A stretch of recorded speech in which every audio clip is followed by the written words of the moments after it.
Alright. Hello, if you're watching the stream. I kind of already started the event. So sorry about that. But we're on day 2. Fiction and reality, inside and outside the frame. And yeah, as you can see, I haven't done anything today. But it's okay, we're just gonna do the story stuff today. We'll see if I can get it done today, because it looked pretty juicy, from the Twitch streams that I was listening into today.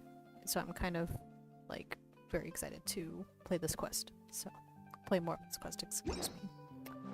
So, let's go back here. I would have done this yesterday, but I just didn't have energy to stream and set things up. So, I was like, I'll save it for tomorrow.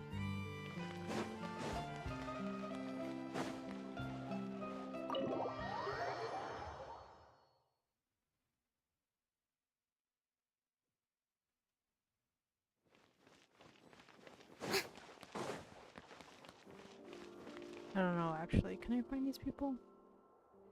No, I think because Ayato's inside, right? I missed the new Valette and Ayato interaction that's, like, apparently outside the Palais Mermonia. Yeah, Ayato's there, so... There's Yoimiya, so... Wah! What are you doing staring at this pole? Okay. Do you have anything to say, Farina? I don't need any help here. Why don't you try asking someone else? Okay. Is that tea? Oh, you know what? I should bring... Sorry, Fremy. I'm gonna bring Charlotte so I can take more photos. What's the news? Smile!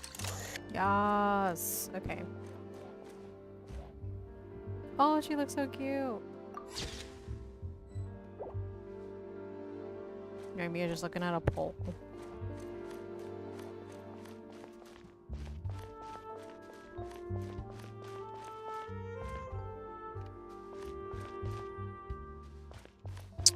Okay.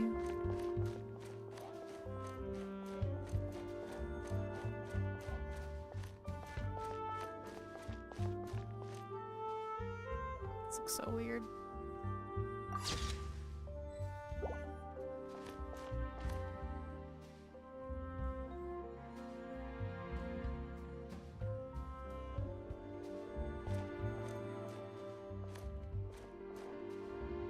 Oh, guns. Oops, that was a bad one, Ayaka. Sorry. I'll talk with you guys first. Ah, so this is what a musket looks like. Not exactly. Ah, Not exactly.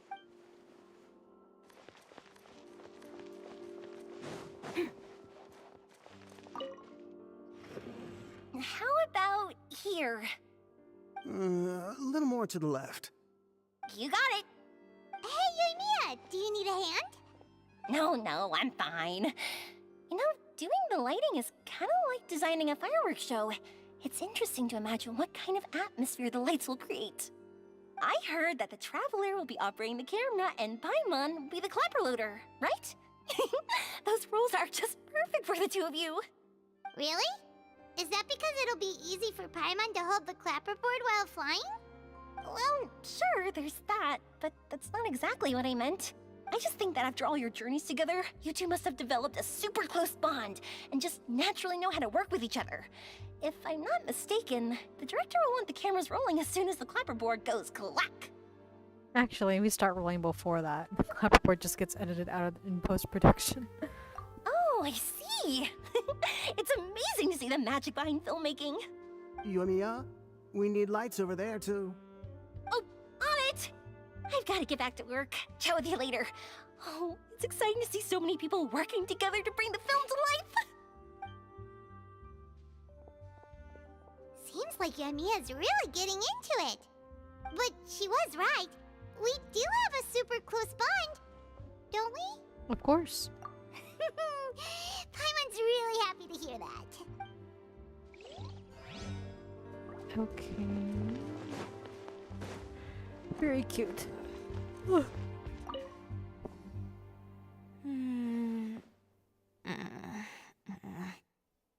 Ayaka has mentioned you to me before. She said that you two were great friends when you were kids. No talking. I'm thinking about how to do your eyeshadow. Oh my gosh. Ah, yes. To help me really look the part. To achieve a more young and naive look for this scene. Are you saying the wrinkles around my eyes are too deep? Dang. You just have too much of a calculating look in your eyes. You sure don't mince your words. It seems you really haven't changed much. Quiet. Jeez.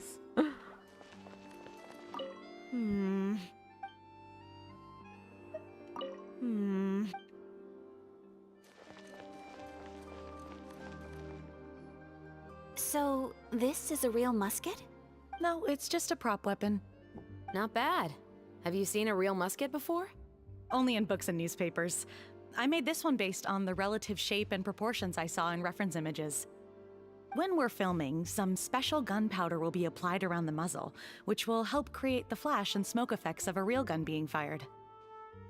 Which means it'll be up to the actors to portray the recoil. That's right. The sound effects for gunshots will also be added in post-production. Thank you, Veronique. I think I know where to start now. Veronique. However, the musket's gears and firing pin could still use some work. Adding some wear on the metallic components will make them appear more realistic.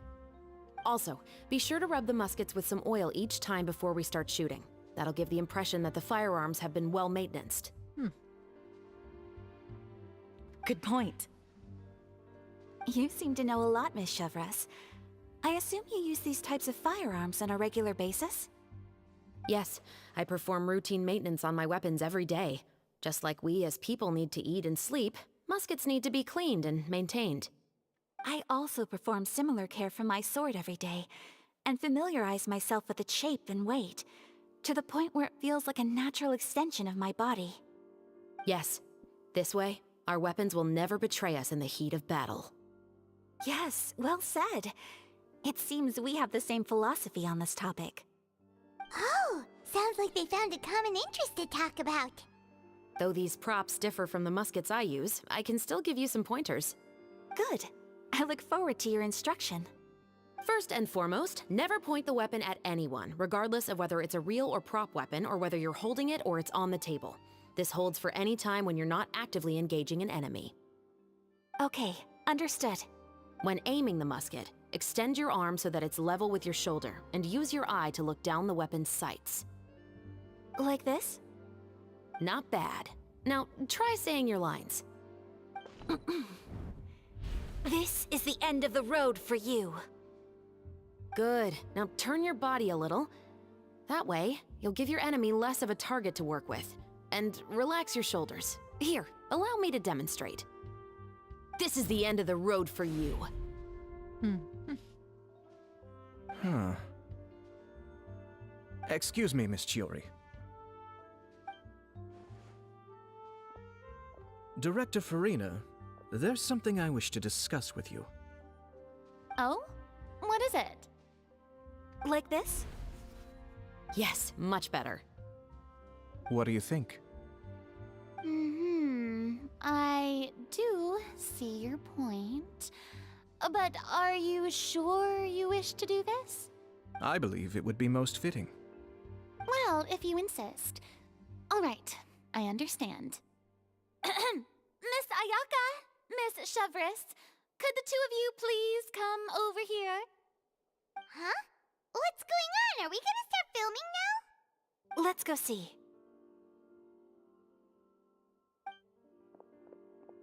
What is it? I have a question for you, Miss Chevres. Would you be willing to play the role of a musketeer? What? To clarify, I would like to turn over my role to Miss Chevres. But brother... Don't worry, Ayaka. I actually view this as a good thing. I was becoming troubled trying to set aside some time to speak to the staff at the Palais Mermonia.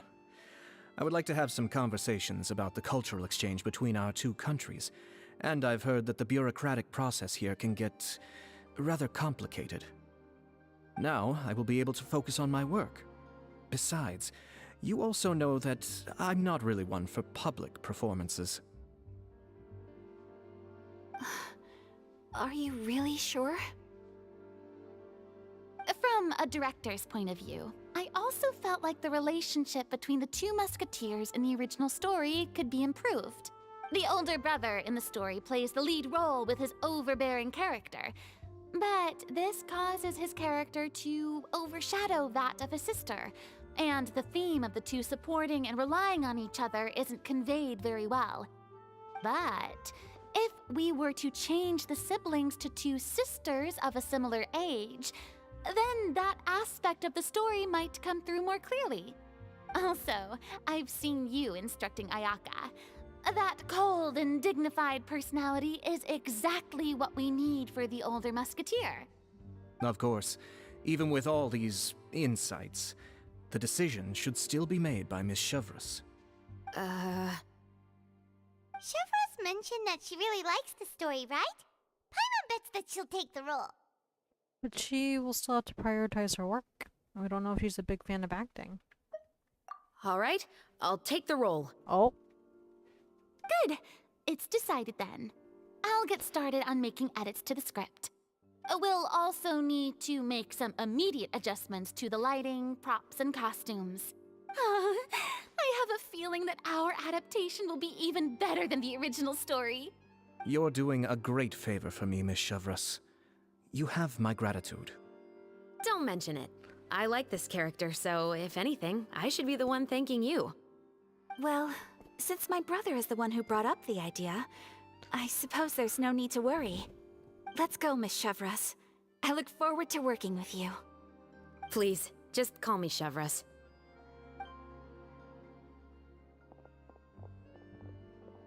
Seems like you're really going out of your way to solve the problem I was having with your makeup. Surely you jest, Chiori. I assure you that I was mostly motivated by a desire to spend more time on formal business. Oh, come on. You really think I'd buy that? According to what I've heard from Ayaka, her brother is someone who can juggle 10 different matters at the same time. I'm sure you have other reasons for backing out. Perhaps. Ayaka always said she wanted to go out and see more of the world, just like the Traveler. But I feel that she needs not only to see other nations, but also to make some different kinds of friends. I think it would be harder for her to make new connections with me constantly by her side. I would like to give her some space. Alright, go on. Spoil her some more. Ayato! It's too bad you're stepping down from the role. Paimon really wanted to see you act as a musketeer. This is the punishment you deserve. This is justice. No need to poke fun at me. I'd wager that you also felt that I wasn't the best candidate for the role. It's a little hard for Paimon to imagine you saying those lines. So are you going to go back to work now? Yes, I've made an appointment to meet some people from the Palais Mermonia. Now, I will have some more time to prepare. Traveler, get the camera ready. Paimon, get the clapperboard. Actors, to your positions. We're about to start shooting the first scene. Go on now. And please take good care of Ayaka. Yep, don't worry. You can count on us. Good luck with your work. Thank you. I look forward to seeing the film when it's finished.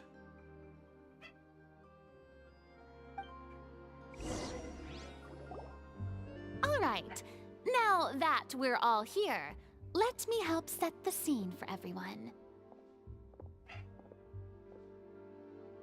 The first scene takes place when our two main characters are still living at the Baron's estate. They've been ostracized and verbally abused by others in the household, but they still have no idea why.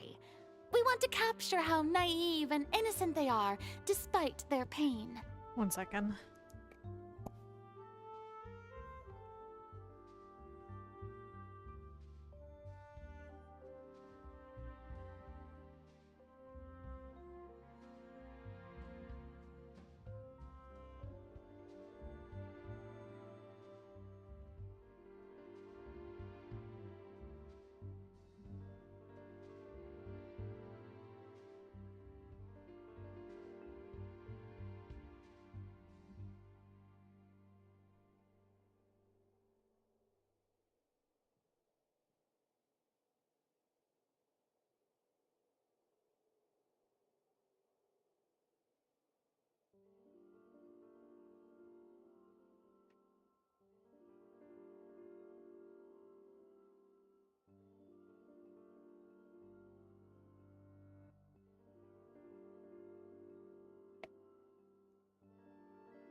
Chevres will be playing the role of the older sister, Tulip, and Ayaka will be the younger sister, Iris. Be sure to get close-ups of the main characters at the right moment. Silence on the set! Lights, camera, action! Let's go! Tulip, Mother's been out for quite a while now. Perhaps she went to pick some flowers on the way home. You know how she loves flowers. Iris, Tulip! I'm home! Mother! You were out for so long, we were beginning to worry about you. I'm sorry, but I'm back now, safe and sound. Here, I brought your favorite treat, apple turnovers. Mother, what are those bruises on your hand? Huh? What bruises? Oh, I must have bumped into something while I was working yesterday. But I didn't notice them this morning. Then perhaps they're from when I accidentally tripped when I was out just now. By the way, did you have fun playing at home? What's the matter, Iris? Well, we've realized that no one really wants to play with us. They even took Iris's doll and spat at us. And they even called us names. They said we were... Shh! It's all right, don't worry. Girls, listen to me. It doesn't matter what anyone says. Don't listen to them. No one can define you with such words. You both have wonderful lives ahead of you. Just like your names. You will both blossom like beautiful flowers. Maybe your time to blossom hasn't quite come yet, but one day, you two will bloom more beautifully than anything else. Don't let the soil you're in now ruin your future beauty. Understand? My dear daughters. And cut! Not bad. The actors' emotions were all on point. Let's keep that take. Also, if our clapper loader could avoid shouting at the start of the scene next time. Oh, got it. She looks like a little baby. Hold on. Let's see if I got it. Great.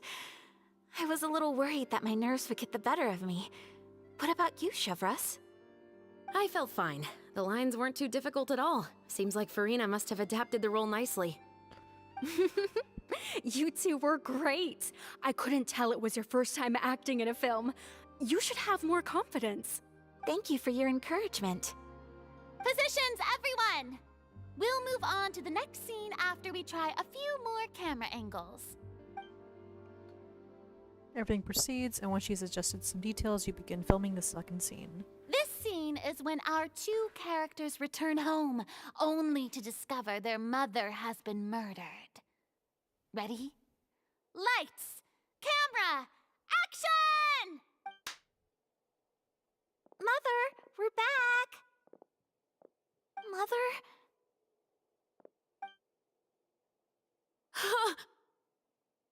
What's wrong, Tulip? Iris, stay away! Huh? Why? What's... Mother! Mother... She's... Huh? There's poison in this cup. Huh? I could have sworn I've seen this kind of cup before.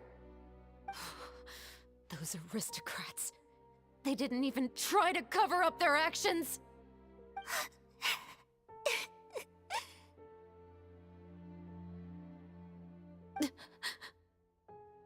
Iris, we need to leave this place. Leave? But now that Mother is gone, where can we even go? Anywhere. All I know is that we can't stay in this house.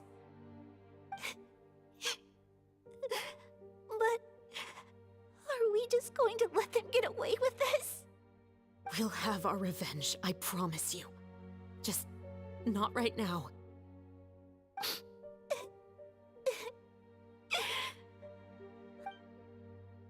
Come on, let's go. No, wait. We can't just leave Mother here like this. At least let me leave this rose with her.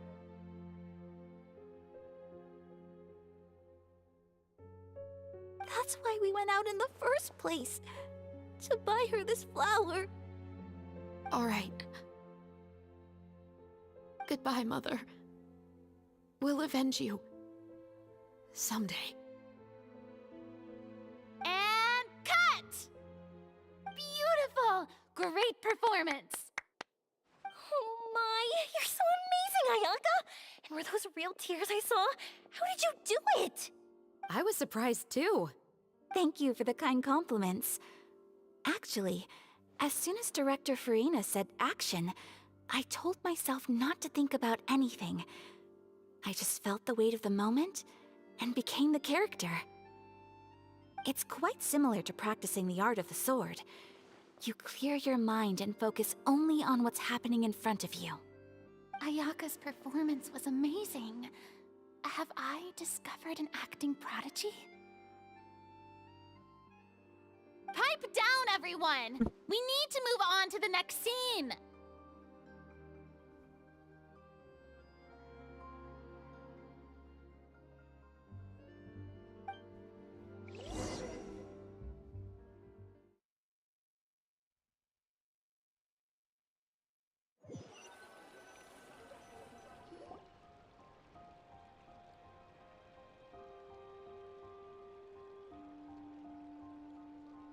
Fine. Huh? Are we done already? But Paimon wants to keep playing with the clapperboard. How do you feel, Traveler? Is your arm sore from holding the camera all day? A tiny bit, but it was a lot of fun. Good work, you two. Oh my goodness, my dog is going nuts. Hold on.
You too, Shivers. You were quite the actress today.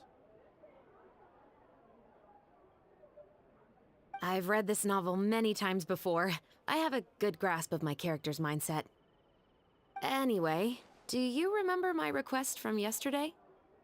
Oh, right! We were having so much fun that Paimon nearly forgot!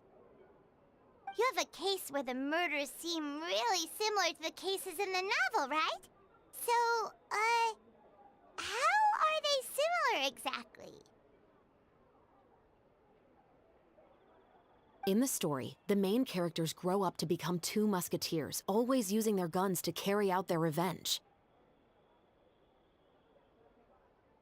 And on each of the victims, they place a rainbow rose as a signal that they've returned. So you mean there are rainbow roses in your case too? Yes, that's correct. We found rainbow roses just like in the novel. Seems like you're connecting the dots now. Oh, that does sound pretty concerning. Especially after seeing the script today. Oh, now Paimon can't stop wondering what kind of ulterior motive the murderer might have. What do you think, Traveler? You're smart. Paimon wants to hear your thoughts. We're only there to assist, and I think we can join the case. Good.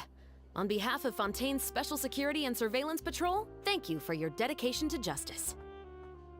There's no time to lose. We should start investigating right away. Follow me.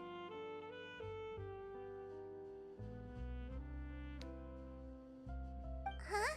Right now? But we just got done filming all day. Paimon's so tired.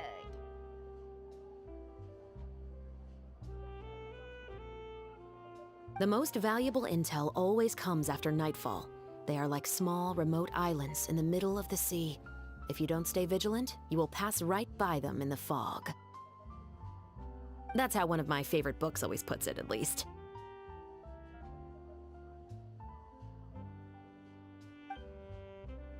So, where are we going right now? Let's start by checking out some workshops that sell mechanical components. If the culprit is making their own weapons, it's very likely that they'll visit those sort of places.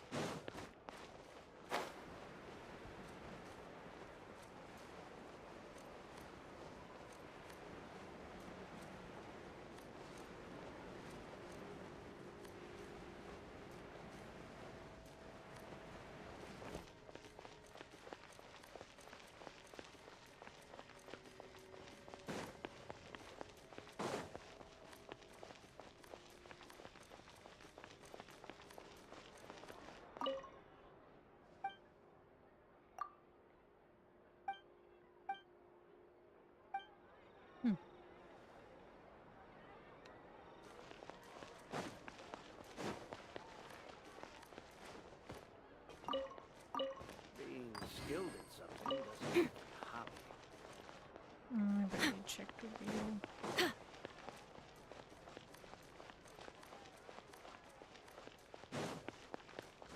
I don't know what I'm doing. Sorry. There was definitely a better way to do this, but...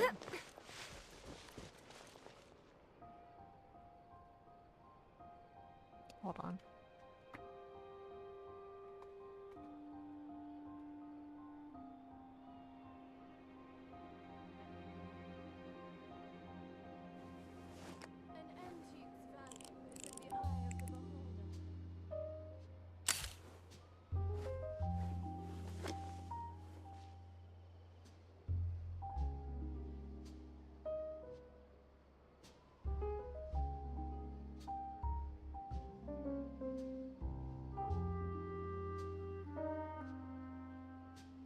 There are lots of journalists in the court of Fontaine, but not all of them hold themselves to a high professional standard.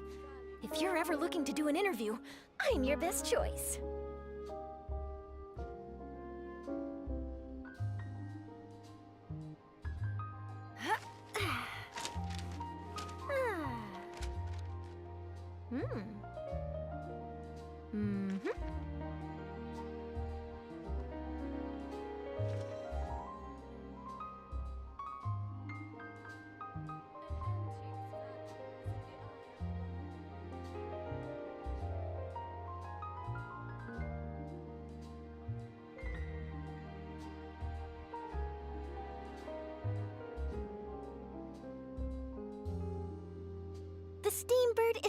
excellent publication. They have many outstanding journalists, and the editor-in-chief is always open to new ideas. But most importantly, they pay their writers on time.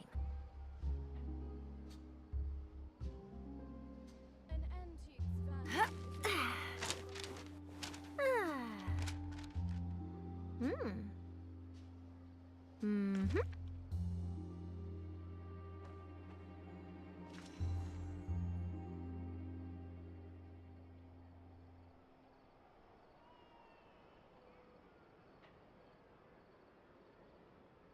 An antique's value is in the eye of the beholder.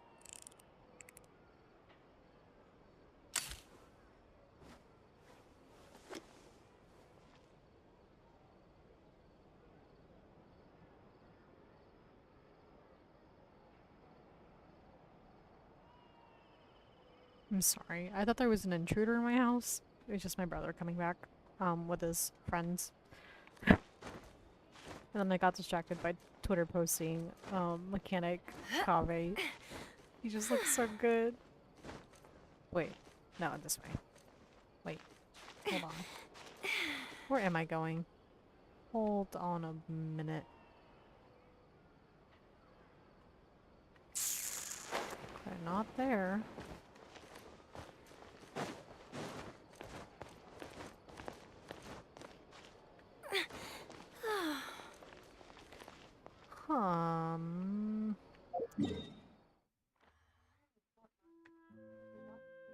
Let me just go here.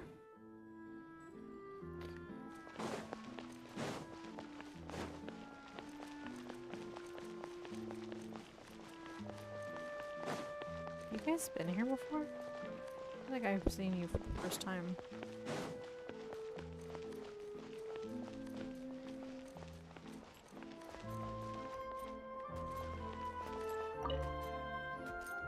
Welcome to Le Show's Clockwork Workshop. How can I help you? Hello. I'd like to know if anyone has purchased some special components lately. Special components? Sorry, could you be more specific? I mean the kind of components that aren't typically used for clockwork toys, but for firearms. Huh? For firearms? No, we don't sell those sort of things here. Don't misunderstand. I'm not here to cause any trouble. We are merely investigating a case, and we're hoping that you could cooperate. Well, to be completely honest, I'm not even sure what kind of components that would entail. Has anyone ever purchased components here as an individual rather than on behalf of an organization? We have a lot of customers who buy toys, but those who buy components are all regular customers who buy in bulk on behalf of their organization. Is that so? I understand. Thank you for your cooperation. You're welcome. It's the least I can do.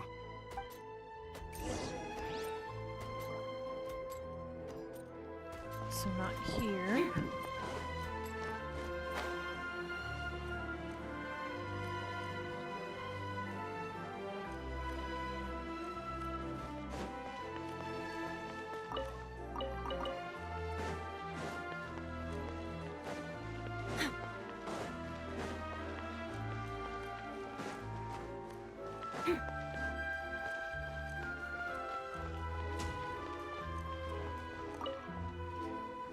Oh, hey, Chevris.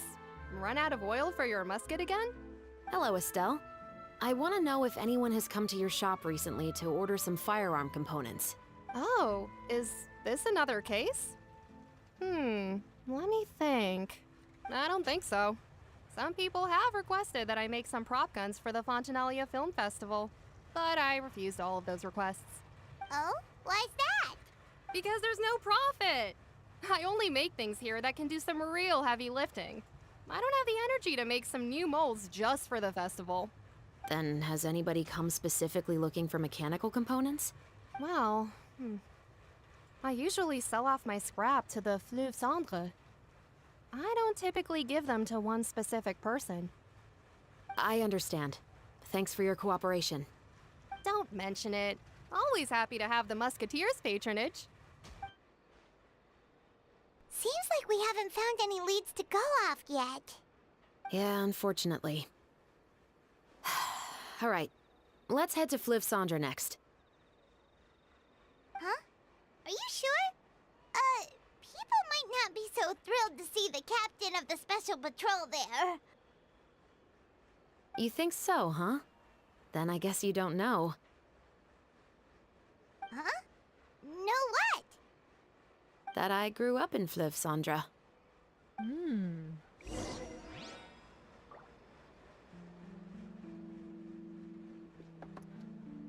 Interesting.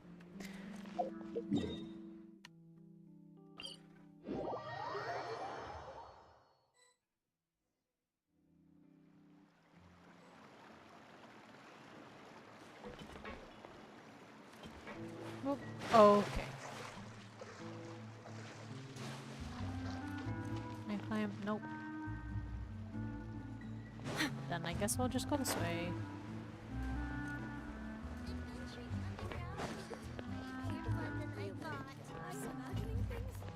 Oh, this is even higher? Yeah, I'll go here first then. Be Fastier. But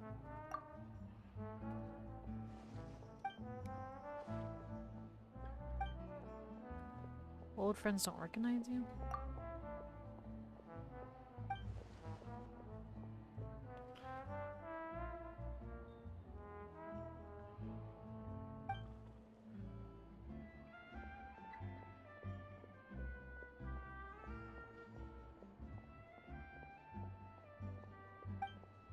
It's understandable.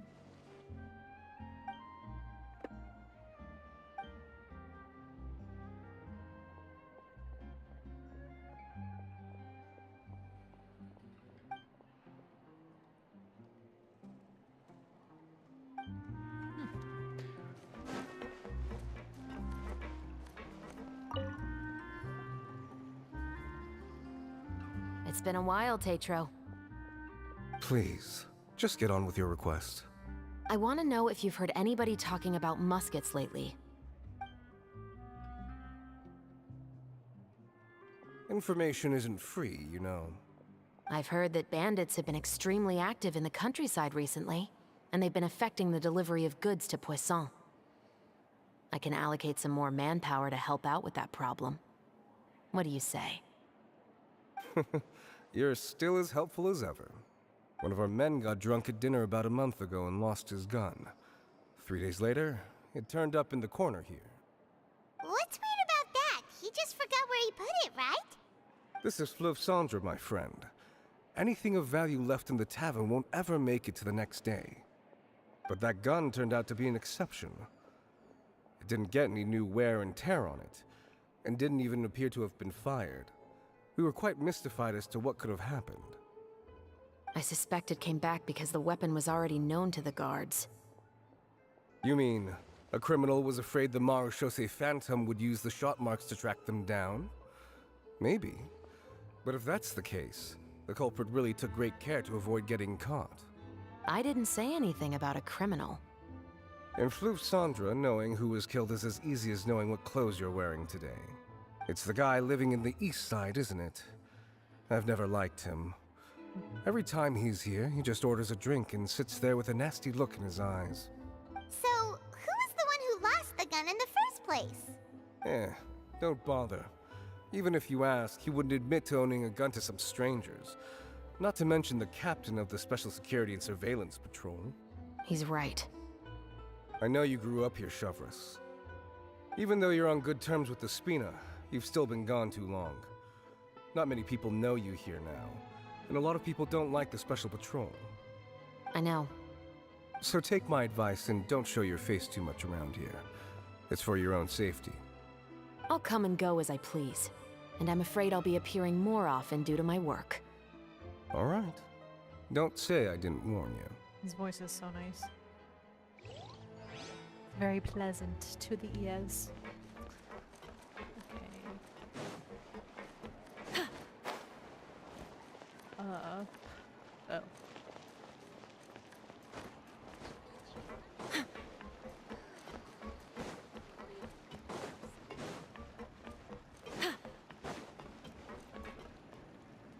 Luca and Sonny.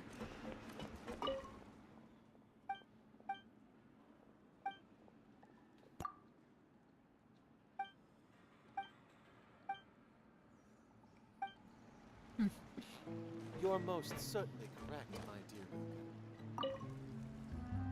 Hello, I'd like to ask some questions. I don't know anything. Don't worry, I'm not here to arrest anybody. You say that now. It's the truth. Here, take this as my guarantee. Wait, did Paimon just see what she thinks she saw? Is the captain of the special patrol bribing a citizen? Keep your lips sealed and no one will ever know. Besides, it's called buying info. Seems you're different from the other guards. What do you want to know? Have you heard anything related to Muskets in Fleuve Cendre lately? Anything at all? Muskets, huh? All I know is that about 2 weeks ago, we started hearing some loud noises at night. So loud that it's been waking me up. Were they gunshots? Possibly. It's hard to tell around here. Someone's house collapsing, a pipe exploding somewhere, it's all the same. But the noises I'm talking about definitely happened after I fell asleep. Do you know where the noises were coming from? I don't remember clearly. Thanks, she got some what is it called? Eye makeup? Is it that you don't remember, or that you need to think about it some more? You tell me. Then please, think about it some more. She's giving her even more Mora! I didn't see anything. Maybe she's just giving out some pâté de fruit. The noises came from the end of the Southern Waterway. I came out and had a look for myself when I wasn't sleeping well, but I didn't dare get too close.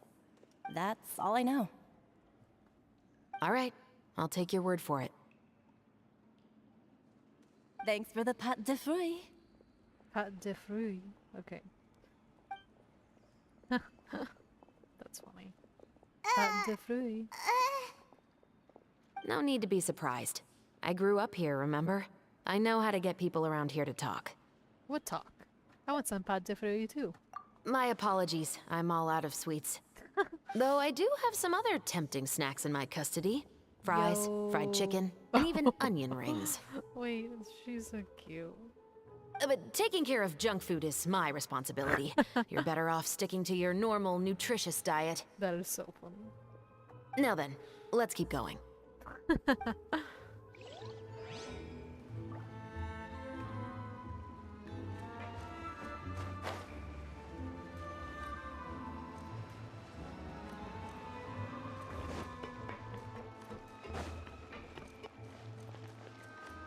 Oh, higher. No way.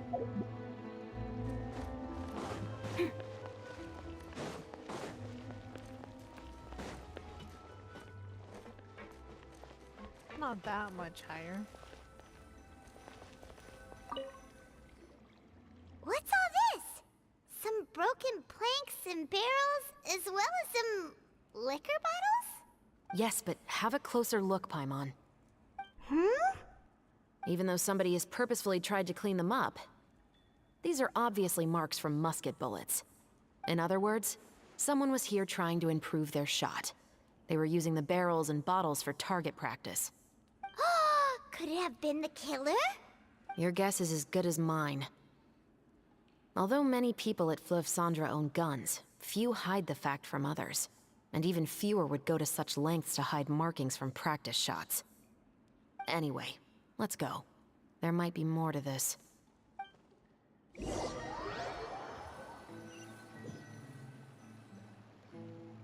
Seems like that's all we'll be able to uncover for today.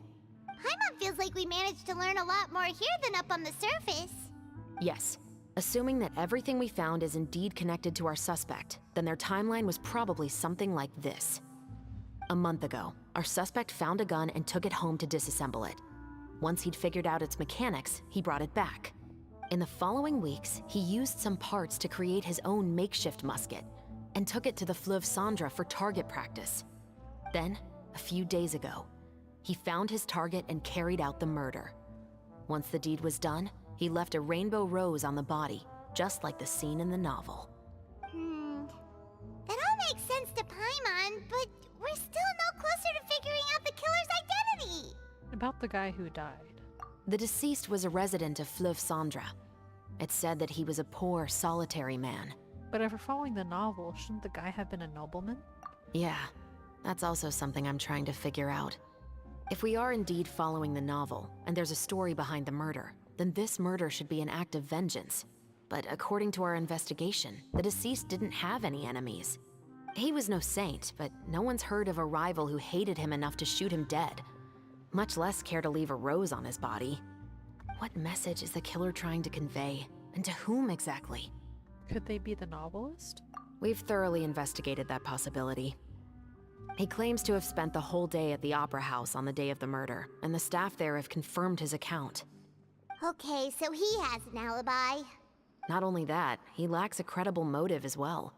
He has a family of his own, and both of his parents are still alive.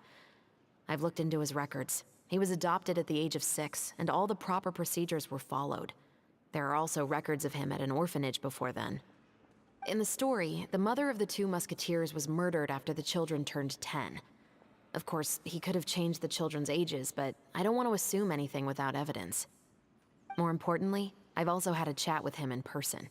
He didn't seem like the kind of person who would pull the trigger to kill a man. Then, what should we do now? We have all this new information, but it doesn't help us move forward. Investigations take time. I didn't expect us to catch the culprit in just a single day. How about this? Let's spend the next few days filming with the crew. We can continue the investigation once we're done with the film. I'm sure that given time, new leads will present themselves. Wait, but weren't you saying Intel is like small, remote islands in the middle of the sea just a moment ago? Wouldn't you just miss them if you were to stop looking?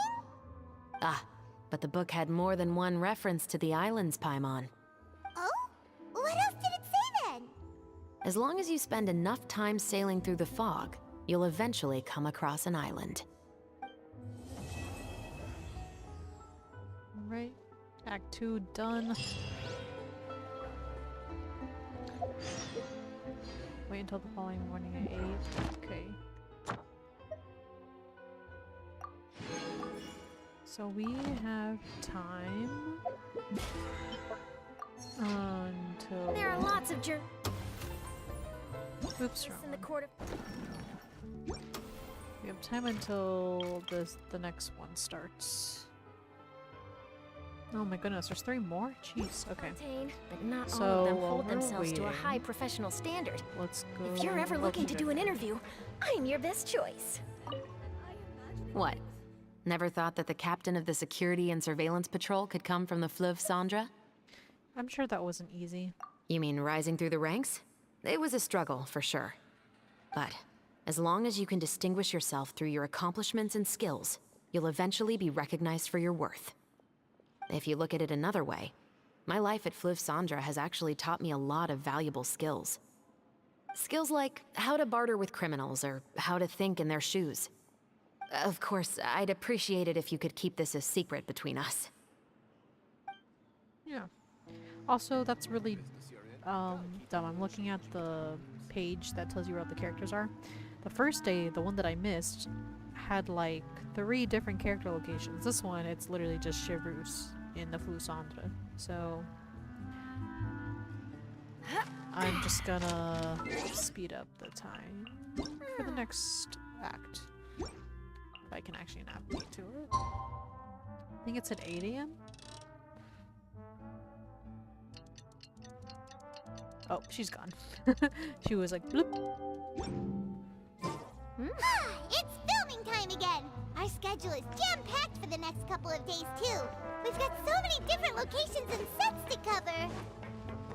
Anyway, let's head out and meet up with the others. I swear there's a way out of here. I don't remember what it is, but... Oh, is it that way?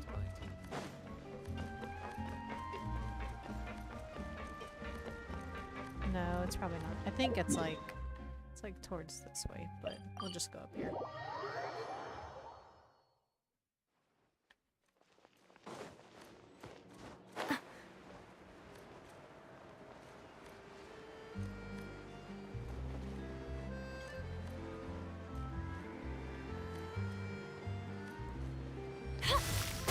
I don't think I have wings for Charlotte. Hold on. Sorry, I just thought of this.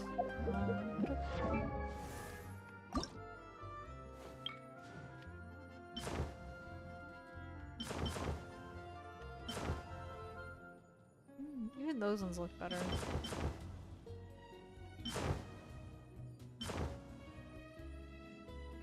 Oh, she's cryo. Could put cryo ones on her. This looks so steamboat though, so I think I'm just use this one. Okay.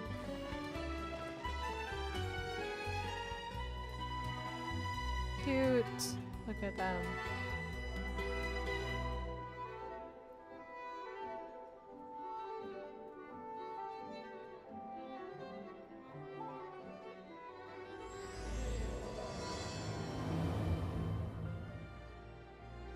That's so cool.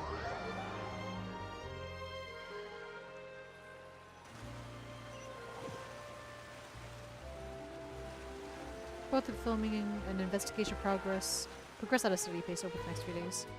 Good work, everyone! We're looking to wrap with our two main ladies today. I can already smell our success. Oh, you got the Spina de Ursula? What do you mean, looking to wrap? Means completing the filming of all their scenes and finalizing everything we've recorded so far. Oh, aren't you the expert now? This upcoming scene is the two musketeers' final confrontation with the Baron. There will be quite a bit of action, but no choreography beyond what we've already rehearsed. Anyway, get ready. Lights, camera, action! The view is beautiful tonight. It reminds me of that fateful night 10 years ago. And now that I've said it, I can even make out the faint fragrance of herbal tea in the air. Enough, villain! It's time that you pay for the death of our mother! My dear Iris, have you forgotten your manners? How can you speak like this to your own father? I'd sooner swallow all of my teeth than call you father. What did I expect? Seems the daughters have turned out to be just as obstinate as their foolish mother. In this world, Mora and status is everything. She thought she could blackmail me using her children and force me to grant her recognition and concessions? Ah, how naive can a woman be? Mother never asked a single thing of you. All she wished was for us to live a peaceful life, just like the others. It was you who personally brewed the poison of prejudice and sent Mother to her death. Compared to that deadly poison, the 2 bullets that will soon pierce through your heart will be like sweet mercy. And that's exactly why I said you're just as naive as her. Did you really think 2 muskets would be enough to defeat me? So let's see.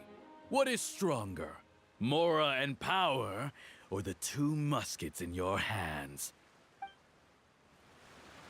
Get them! Tulip! There are too many of them! It'll be okay. We'll cover each other, Iris. And Mother will be watching over us, too.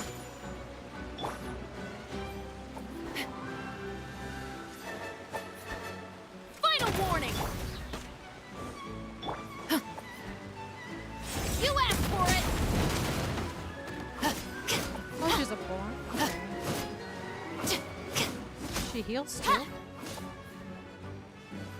Drop your weapons! Oops. Whirling snow!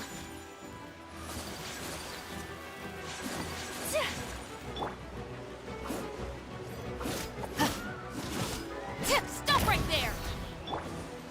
Sakura swirl!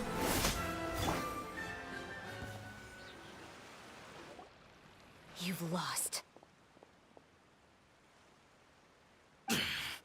To think I'd lose to my own 2 kids. We are no children of yours, and we'll never call that place our home. Then tell me, what did you do all this for? You lost your mother, and will soon kill your father as well. What will you gain in the end, other than sentences for your crimes? We will gain our long-awaited justice.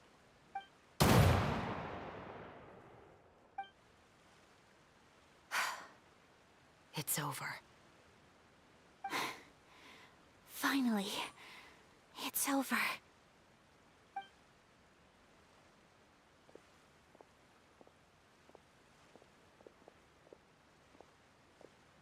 Bleh. So, where will you go now, Tulip? I'm not too sure, Iris. Maybe somewhere with lots of flowers? After all, Mother always did love going where the blossoms were. What about you? I want to go visit Mother's grave. Yeah, that's not a bad idea. Huh? Tulip, look! What is it? It's Mother's favorite. The rainbow rose. Look, it's blooming again. Excellent! That was beyond mesmerizing. Even I didn't expect the scene to go so well. And we got it in a single take. All right, everyone. We've got a wrap for Tulip and Iris. Congratulations, Ayaka and Chevres! Amazing performance. You've already wrapped up your roles. Thank you. I didn't expect our parts to wrap so quickly. I wish I could savor the experience for just a bit longer. Paimon totally understands. Paimon's not ready to say goodbye to the clapperboard either. Filming has really been a lot of fun. You were great too, Chevres. The way you said, long-awaited justice. It gave Paimon chills. That is indeed my favorite line in the whole book. I still remember trying to act it out in my room the first few times I read it. Whoa, Paimon would have never guessed you're that type.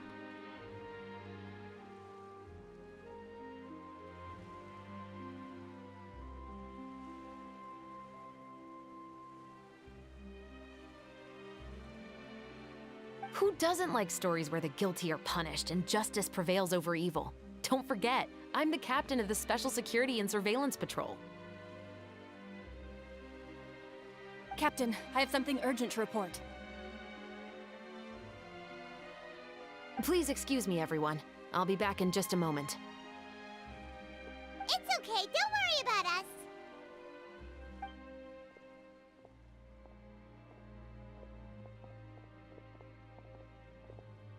Oh? Was she whisked away by work already? I was just about to tell her how great she did.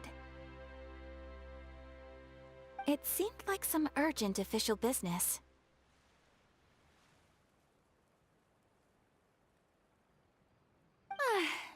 Then perhaps we should thank the stars that we were able to wrap both of your parts so quickly today. Switching around the filming schedule would have been a real pain. Anyway, I actually came over to let everyone know that we're all done for today. You can go home and get some rest. And one last thing, Miss Ayaka. Your acting skills today were immaculate as always. Are you sure you won't consider taking up full-time acting? See, I just happen to know this great troupe that's still looking for a lead actress. Thank you for your kind words, Director Farina. Unfortunately, there are still many matters that I have to take care of back home at the Yashiro Commission. I cannot remain in Fontaine to pursue an acting career. Nevertheless, I will make sure to treasure this incredible opportunity in my heart. Oh, that's a shame, but I understand. Just let me know if you ever change your mind. I believe it's also about time for me to take my leave. But hopefully I'll see you on set over the next few days. Even though my part's wrapped, I'd still like to swing by and help out the crew. See you tomorrow, Traveler and Paimon. Bye. Yep, see you tomorrow! Well, what should we do next? Maybe we'll go investigate the case some more with Chevres today. Traveler, Paimon, please come with me. Huh? Where are we going? You could say that our ship has finally chanced upon one of those small, remote islands of intel.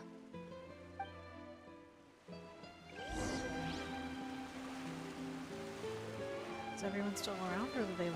Oh, looks like they left.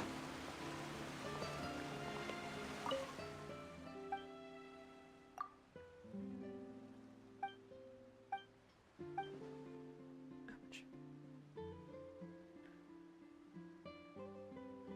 Oh.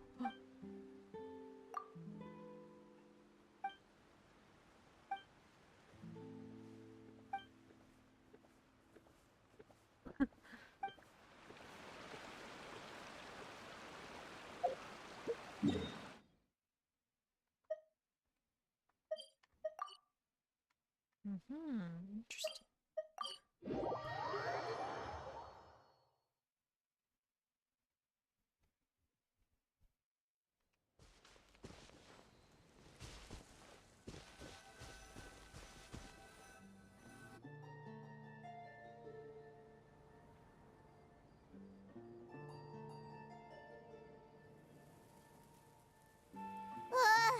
Paimon's exhausted. Paimon definitely didn't expect having to float this far after a full day of filming. We took the teleporter. Calm down. So, Chevrolet, why did you take us here? Did you find a new clue? Affirmative. It wasn't anything conclusive, but it should show us a clear way forward. Have you ever heard of someone by the name of Emily? Oh, you mean that famous perfumer? Oh, I literally just talked to that one lady outside her shop today. She's a good friend of mine. She's lent me her aid several times in the past to resolve some difficult cases. After I discovered the rainbow rose at the scene of the murder, I sent it to her. After all, she's probably the foremost expert on flowers and scents in all of Fontaine. And then? There was nothing remarkable about the flower or the trace amounts of soil left on it. But according to Emily, the rainbow rose left by the killer was derived from a very rare cultivar. Huh. Paimon didn't know that there were different varieties of rainbow rose. Paimon just thought they grew everywhere in the wild. Flowers that are deliberately cultivated will always show some different features from those that bloom in the wild. We already knew that the rose left at the scene belonged to a special cultivar, but with Emily's expertise, we were able to pinpoint the place where it was first picked from. Oh, Paimon gets it now. So whoever first planted that rainbow rose was probably the killer. Precisely. And after we checked what we learned against some sales records from the past, we discovered that there's only one person in all of Fontaine who could grow and sell this specific cultivar. Really? And who is it? It's the novelist. But didn't you say he had an alibi? To be clear, I haven't changed my mind about him. I still don't think he was the one who pulled the trigger. However, that doesn't mean the true culprit never visited him at his home or never purchased a rainbow rose from his garden. Whatever the case, we will have to confirm a number of things with him. So you mean the next place we need to go is... Yes, we're going to pay him a visit at his home. The plot thickens.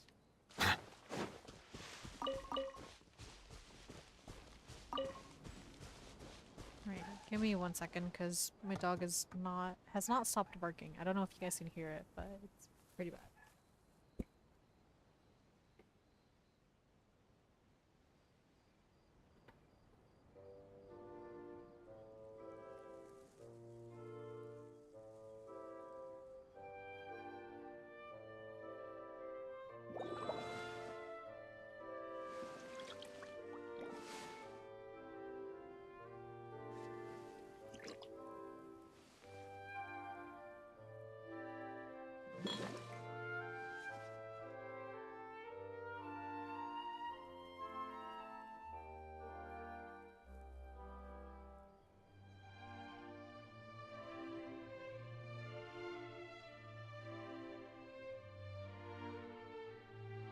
Melusines are beautiful creatures. They are the pride of Fontaine. Be sure to befriend them and cause them no harm.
Water comes in many flavors to the discerning palate.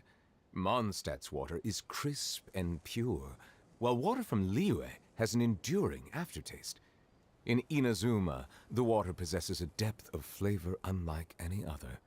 Sumeru's water, meanwhile, has a rich and complex flavor profile, but it must be savored patiently to fully appreciate it.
I see the value in my own work, but I also see the meaning in all the endeavors of the...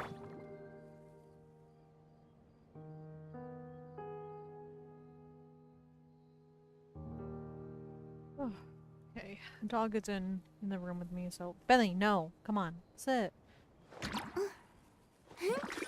Ay. Play with your toy. Just Bentley, play with your toy.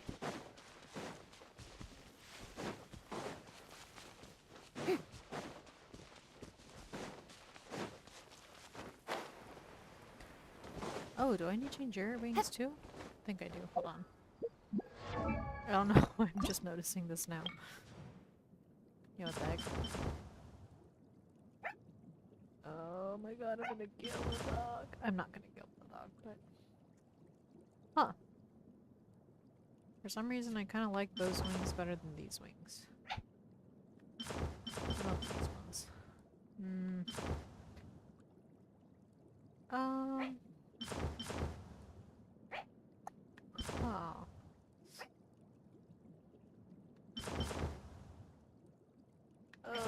Let's just go with these ones right now. I don't know, they just look better.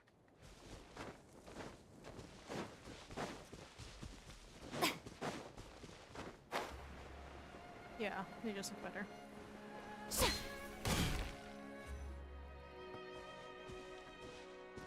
That should be his house. There are so many Gardamex stationed around the place. That's pretty unusual, right? According to what he told me last time we spoke, he hired them so he won't be harassed or disturbed. He's literally a novelist. Who would want to disturb him? Huh. So there are a lot of flowers in his garden, but Paimon doesn't think we'll be able to pick one without alerting the Gardamex. Shh, Bentley. Bentley.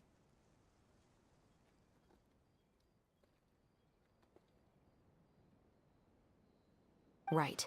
Which is exactly why I think there has to be a special connection between him and the killer. So, should we knock? Just wait here for now. I'd like to take care of a number of those Gardamex first. Huh. I'm gonna take care of them?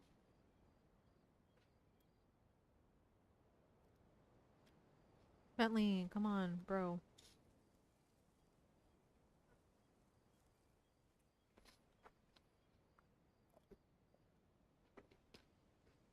I'll be back.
Bentley, seriously, stop.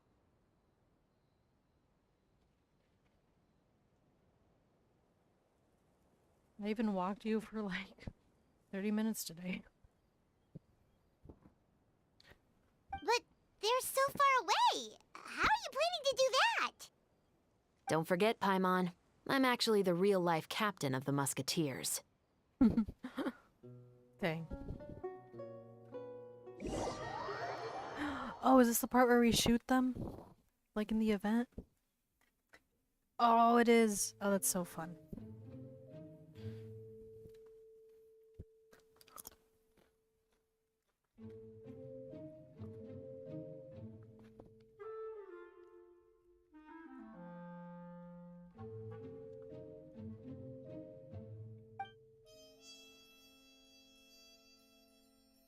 Do I not need to worry about, like, alerting them? To each other? I got it. Sorry. I'm just...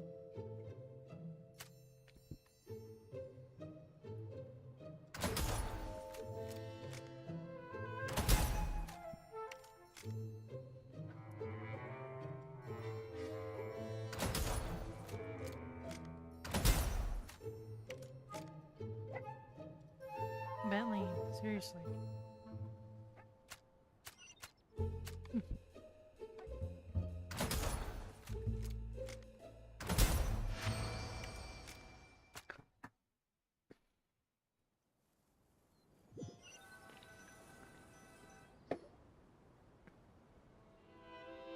All clear. Let's go.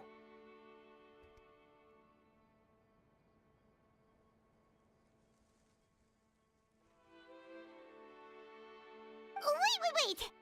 Paimon's a little nervous now that we know he could be the killer.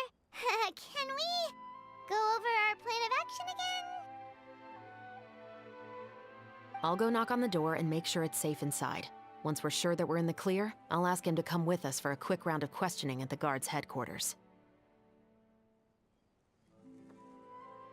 But can't we just arrest him? We still have no evidence that he's the killer, or that he lent the killer any direct aid. Still, it would be appreciated if you could pick a rainbow rose from his garden for me while I'm talking to him. It'll help the Marachose Phantom confirm Emily's theory.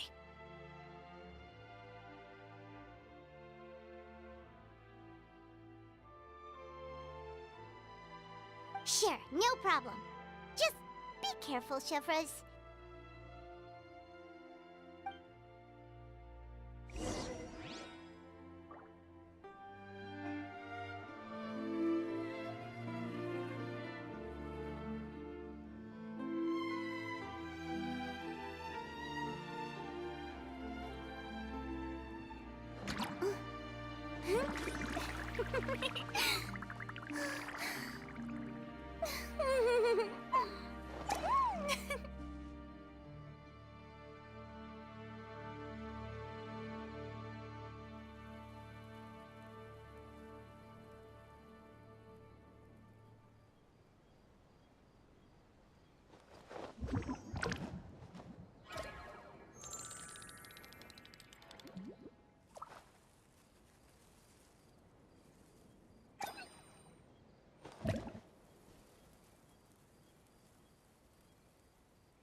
Tea parties are a must for the well-mannered.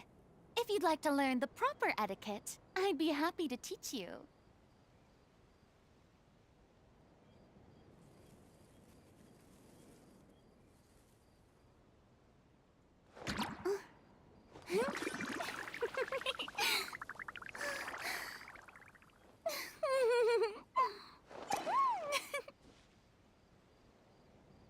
Oops, sorry.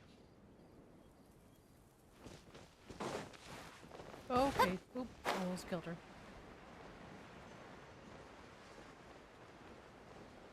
Whose door is this one?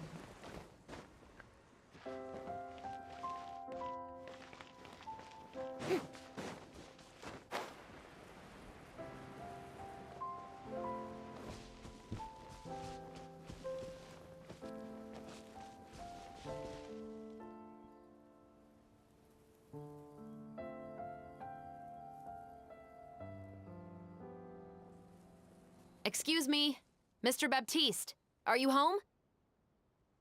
Who could it be at this hour? Oh, it's you, Officer Shovras. Would you mind accompanying me to the guard's headquarters, Mr. Baptiste? We would like to ask you some questions about a case. Oh, is it still regarding the murder case from before? I cannot confirm or deny that at this time. So it is then. Listen, I need you to come with me, Mr. Baptiste. Miss Shovras, I'll save you the trouble. Oh, and you two over there? There's no need for you to pick my flowers either. It's not time for them to bloom yet. What the? Oh! Okay.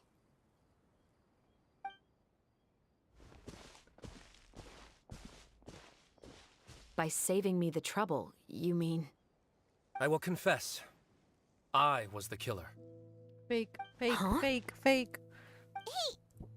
He just admitted he's guilty! Please relax, everyone. I'm not armed.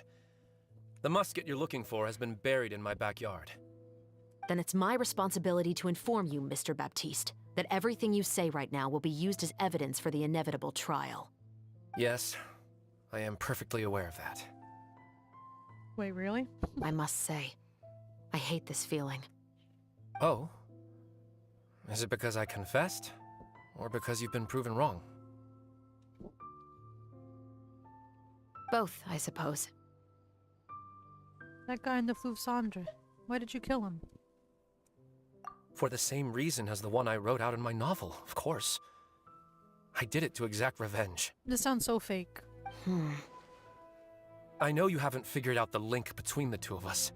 Had you done so, I'd have been taken away to the headquarters a long time ago. But that won't stop me from always remembering his grotesque face. After all, he was the one who killed my mother. Your mother is still healthy and well. You know, I was adopted as a child. I was referring to my birth mother. That was never recorded in the orphanage's records. Please forgive a 6-year-old child for concocting some lies to protect himself after watching his mother die right in front of him. So, your novel, it was like a record of your life? No, of course not. It was a work of fiction with many embellished parts. But I am indeed the illegitimate son of a wealthy and influential man who abused his power to murder my mother. That part was 100% real. But the man you killed didn't have a Mora to his name. He was a hired assassin, an irredeemable beast who sank his fangs into a defenseless woman just for a few bags of Mora. But if that's really the truth, you wouldn't be telling us any of this now. You still haven't managed to take revenge against your father, the true mastermind behind it all. I never thought I'd hear that kind of thing from the captain of the Special Security and Surveillance Patrol. I'm simply skeptical about your motives. It's simple, really. I've grown tired of everything and don't want to shoulder this burden anymore. You may have considered me too soft to pull the trigger. Well, as it turns out, you are exactly right. I've become overwhelmed by the aftermath of the murder. So you're going to call a stop to your revenge, just like that?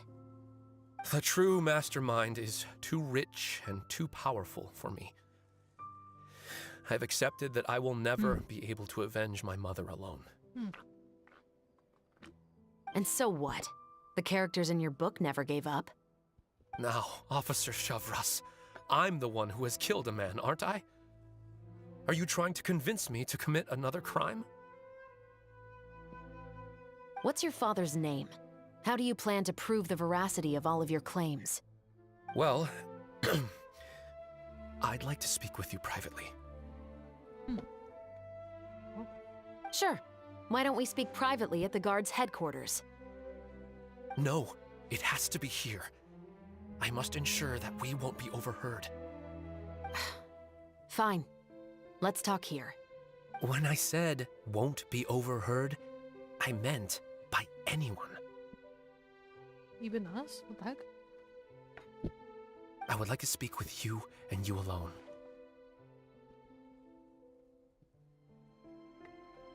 We can go somewhere else for now. Thanks. I appreciate it. Please stay safe, Chevres.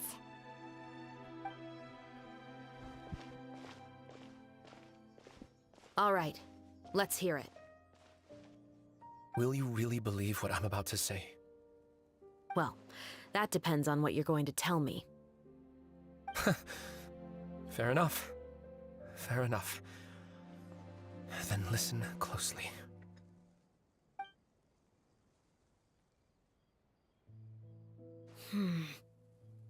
So that's how it's all connected.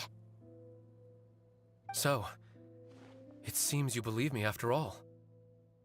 Do you want me to go public with this? No, of course not. At least, not right now.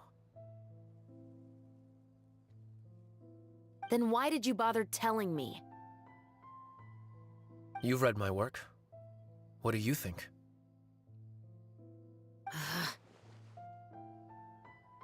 Even if you were to go public with all of this right now, he'd simply deny everything. It's been too long. Almost 20 years. Anything that could be used as evidence has long faded away. Even if there might have been a solitary island of truth once upon a time, it has long sunk beneath the waves by now. Justice will never find him. Not if you don't try. I know that as the captain of the Special Security and Surveillance Patrol, you will always stand on the side of justice. But do you really think a cushy life in prison really constitutes justice for him? I bet he could lead an extremely comfortable life in the fortress of Meripede. What are you trying to say? I've been observing you from a distance. Your portrayal of the musketeer was exquisite. Pull the trigger of justice against him. Let the villain get what he deserves. You want me to let you go so you may complete your revenge? No, Officer Shavras. I know that would be impossible. No. What I'd like is for you to perform the deed on my behalf. Meanwhile, not far away. Oh, Chevres sure is taking her time. What could they be talking about anyway? Paimon's worried. What if he decided to attack her? I have full confidence in Chevrus's fighting skills. If anything, he's the one I'd be worried about. Oh, you do have a point. Still, do you have any idea who the rich person might be? And why the novelist doesn't want us to hear what he's saying to Chevres? Sorry to keep you waiting, you two. Hey, how did your talk go? Did you figure out who the rich person you mentioned was? What should we do next? I've already sent someone to escort Baptiste back to the headquarters for questioning. He wasn't lying about the musket. It was indeed buried in his backyard. But what about the name? Did he tell you the name of the rich guy? Yes, he did. But for now, I have to return to the Special Patrol. There are still a few loose ends I need to tie up. What's going on? It feels like she's keeping something from us. I'll probably be quite busy over the next few days, so apologies if you don't see me on set. All right, Paimon understands if you can't tell us everything you know. We'll just keep an eye on the Steambird then. Actually, there's still something else I need your help with.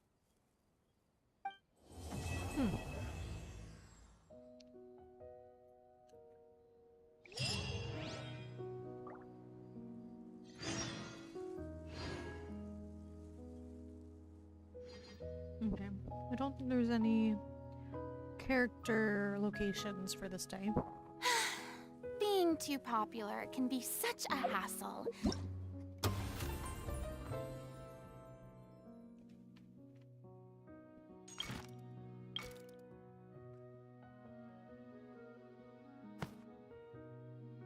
Who knew the people would adore me so much?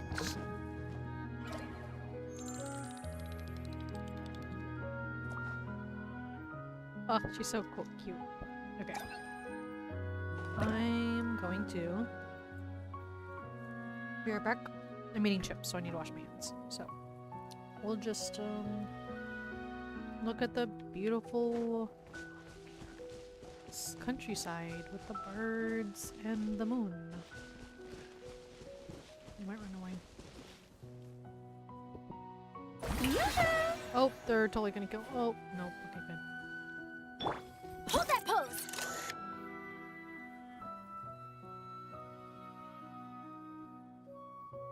Why is that so freaking cute?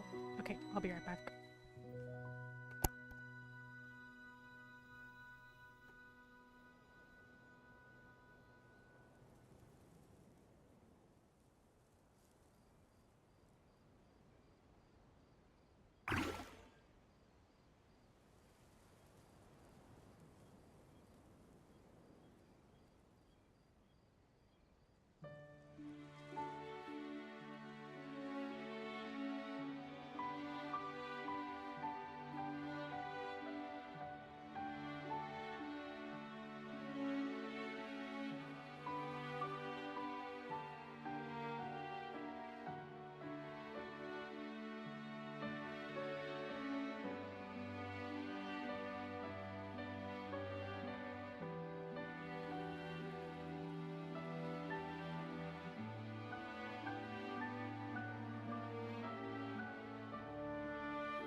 Okay.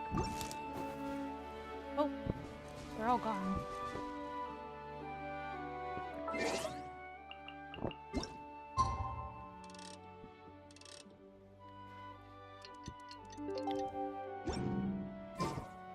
Okay, it's gone.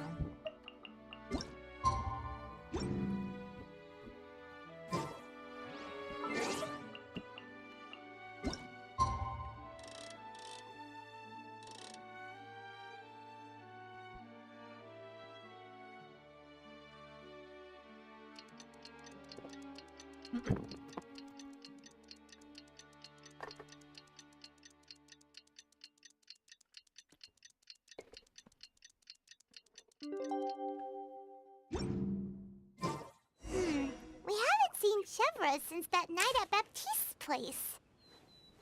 Well, guess there's no point in worrying about it now. Let's go join up with the others.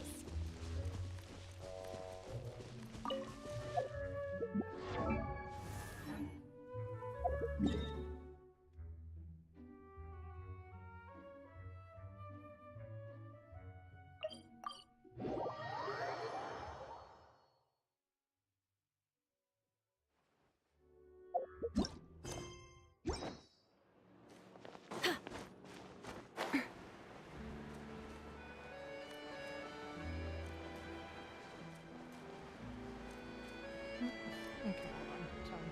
I got an answer text.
Good morning! Hayaka and I were just talking about you. Is Chevra still not joining us today? Probably not. We haven't seen her either. Huh? That's such a pity. Director Farina said that we've only got a few small scenes left before wrapping up the entire thing. She even said that she'll get me into a couple scenes, so everyone will have a chance to shine in front of the camera.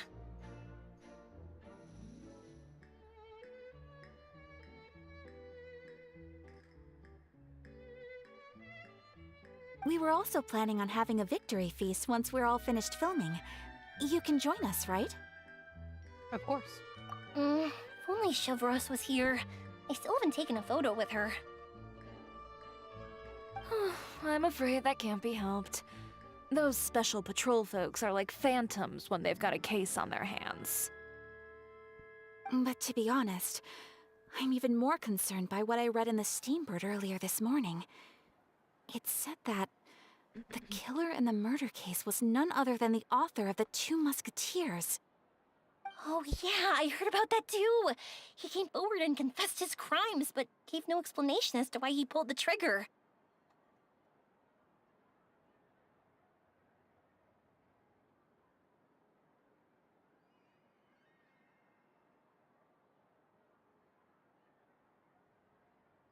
We didn't know about this case at all when we joined the film. Is it going to affect the reception of our work? From a pure publicity standpoint, this will draw a lot more attention to our film. I have to say, though, that no director can be perfectly comfortable with garnering attention through means other than artistic skill.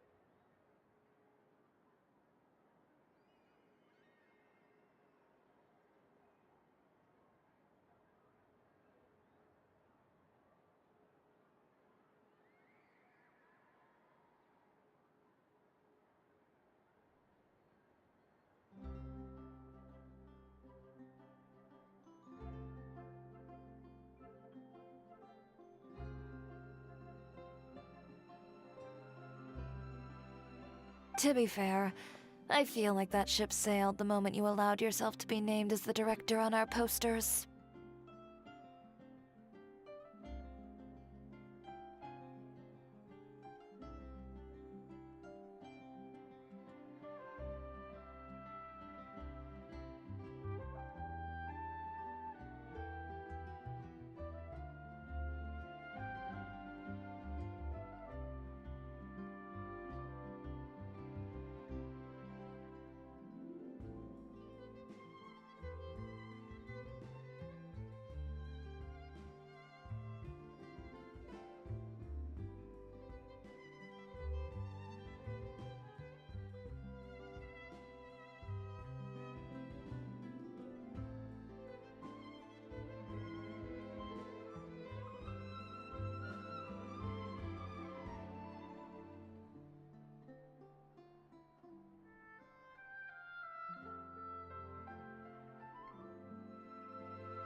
It's not my fault that I'm super popular. What was that saying again? My popularity has... Sunk to an all-time low? spread to the 4 corners of Teyvat.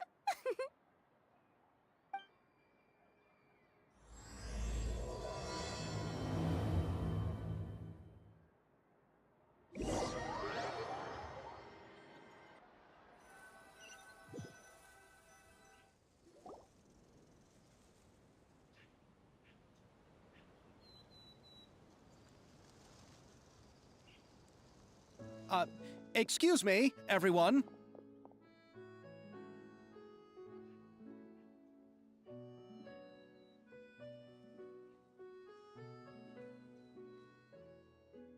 Xavier! Feels like it's been ages since we last saw you.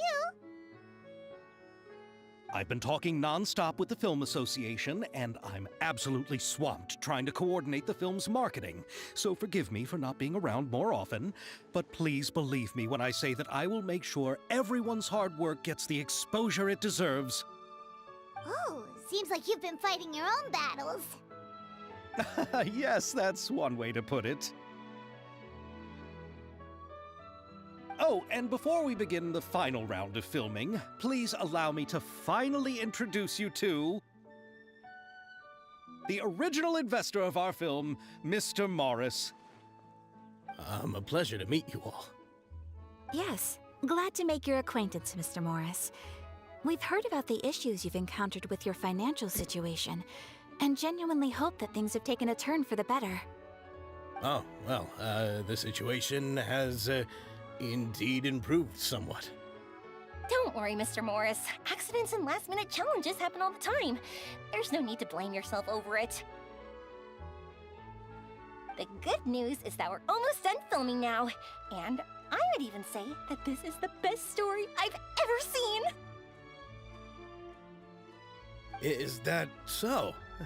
I see, that's great news. All right, now that we've gotten all the pleasantries out of the way, let's get this show on the road.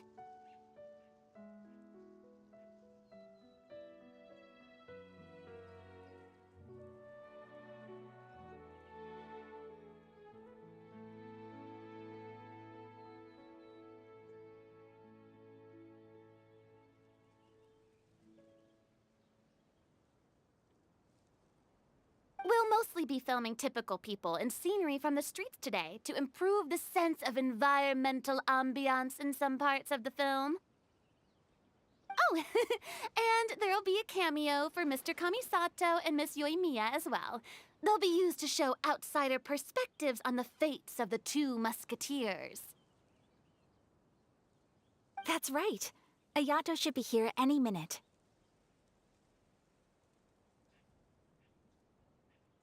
Excellent! Then let's start with the scenery shots. Camera and clapper loader, you're up. Yep, we'll be ready!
Sorry, I am texting about New Year's stuff.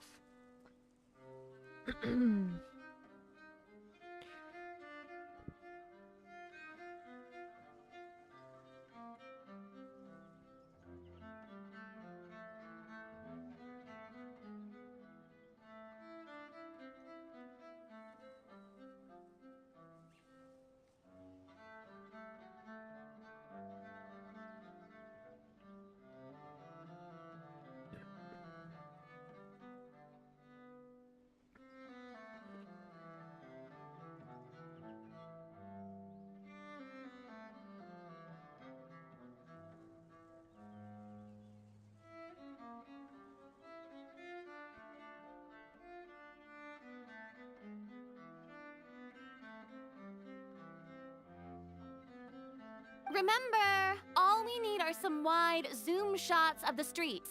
If you happen to find some particularly lovely patches of flowers and grass, feel free to grab some close-ups of those as well. Okay. Can do that. Ready? Lights! Camera! Action! Okay, now move the camera slowly. Try to focus on that flower. What's wrong? Just adjust the focal length a bit. Something the matter? But wasn't it working fine for all the days before? Veronique, can we try a different camera? No problem. How about this one? All right, let's give it another try. Lights! Camera! Action!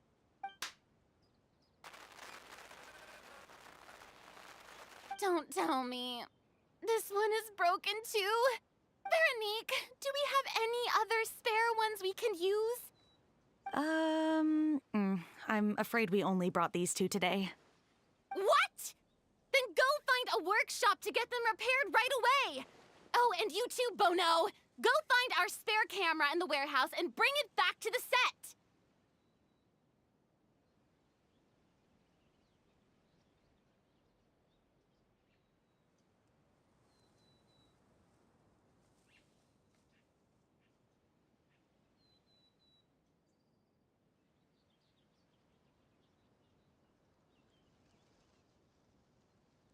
On it.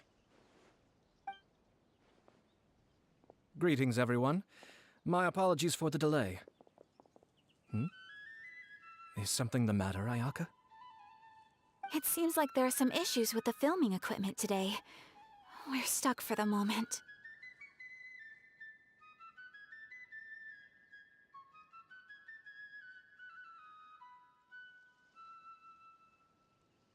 I see.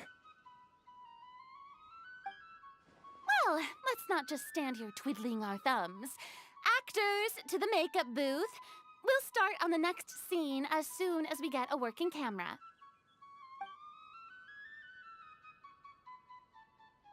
The people at the workshop told me that the part which holds the lens in place seemed to have fallen off.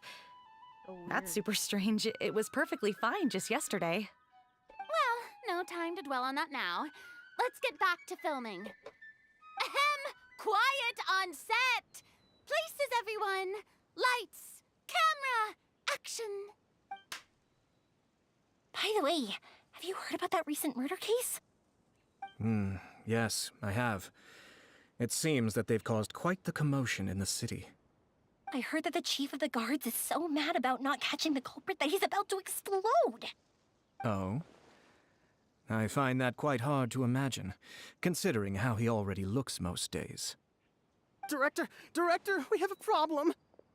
Oh, we're in the middle of a take! Couldn't you wait until we wrapped up this scene? No, Director, our film, all the finalized film that we've been keeping in the case has disappeared.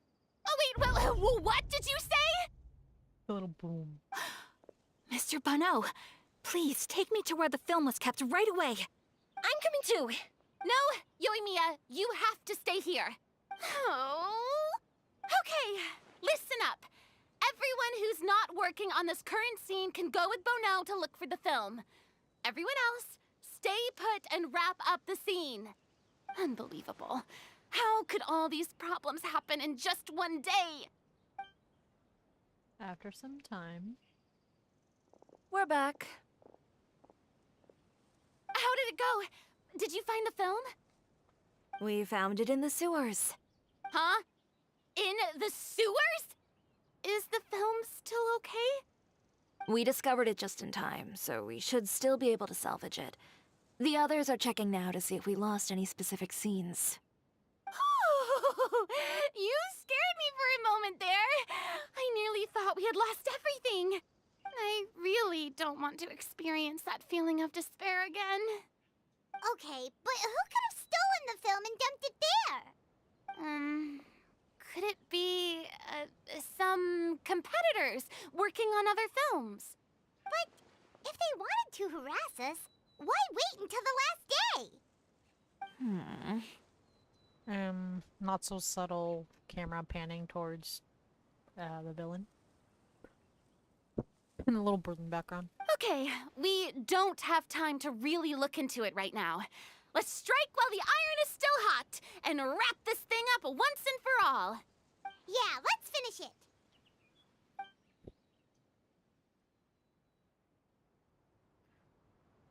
We were able to overcome everything. I would like to officially announce that our entry to the festival, The Two Musketeers, has now concluded filming! Paimon is spent. It's so late already. Even though the filming process proved to be extremely challenging, everyone provided valuable and unique contributions to the final product. Thank you all for your dedication and support. And just like Director Farina, I would also like to extend my most heartfelt thanks to all of you. Really, you've all helped me so much. All right. Let's save the awards speech for later, and hopefully also get some rehearsals in before the real thing. Anyway, now it's time to party! Let's all make our way to the beach and have a celebration feast so loud and fun that even the blubber beast will want in.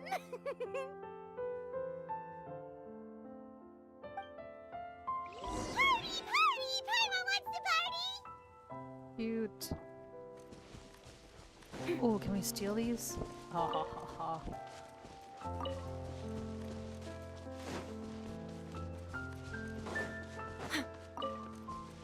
Oh, okay. I will check out the party in a little bit. I'll be back.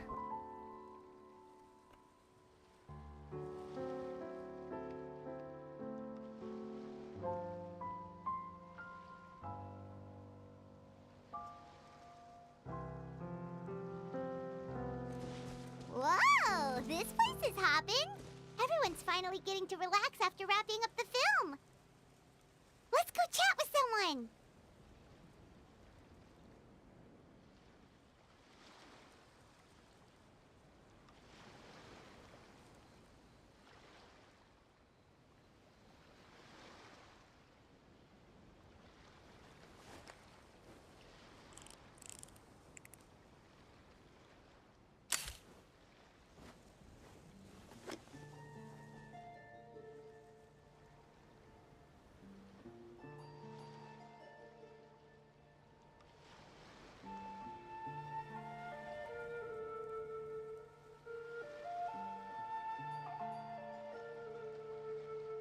The Steambird is an excellent publication.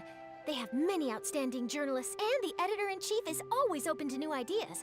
But most importantly, they pay their writers on time.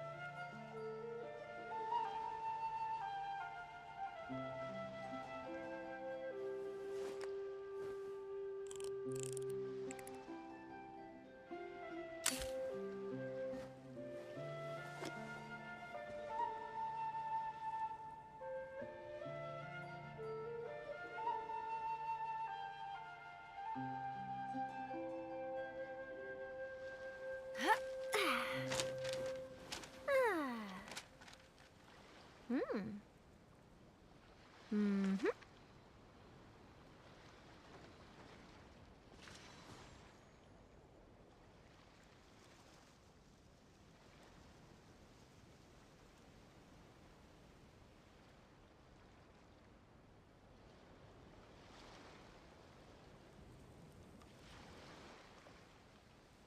There are lots of journalists in the Court of Fontaine, but not all of them hold themselves to a high professional standard. If you're ever looking to do an interview, I'm your best choice.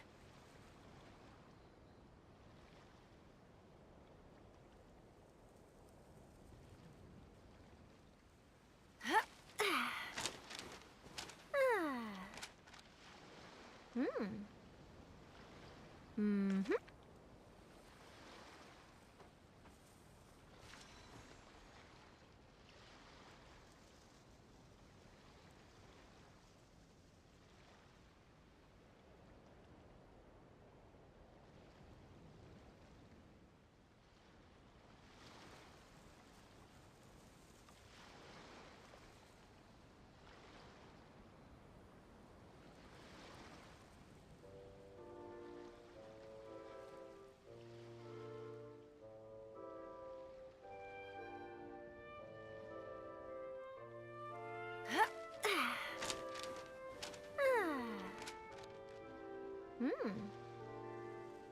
Mm-hmm.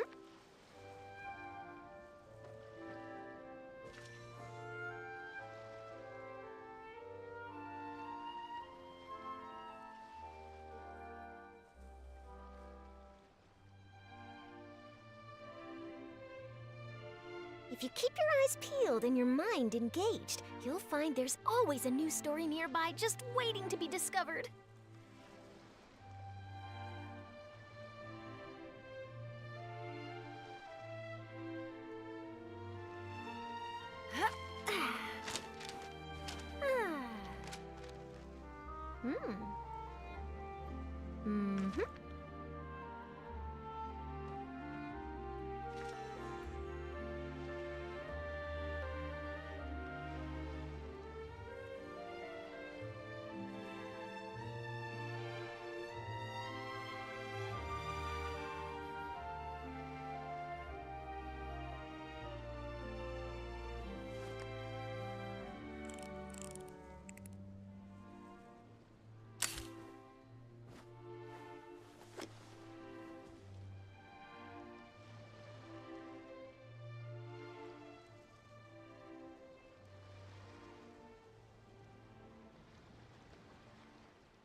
Mm-hmm.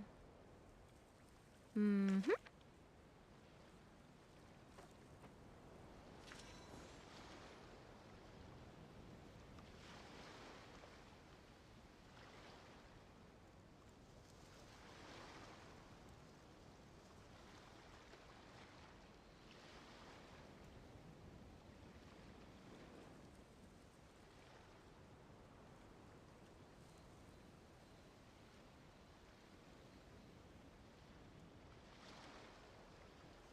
There are lots of journalists in the Court of Fontaine, but not all of them hold themselves to a high professional standard. If you're ever looking to do an interview, I'm your best choice.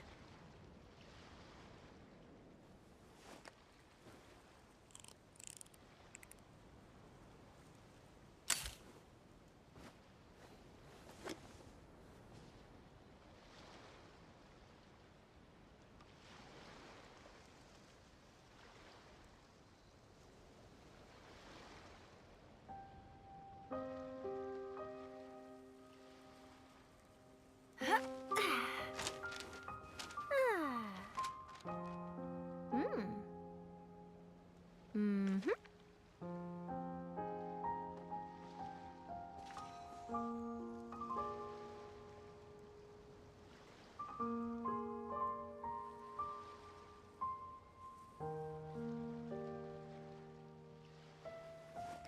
Okay.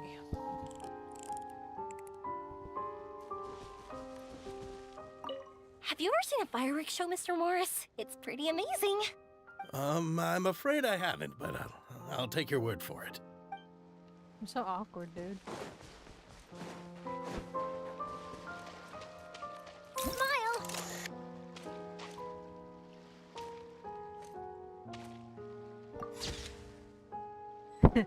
I had to look so funny.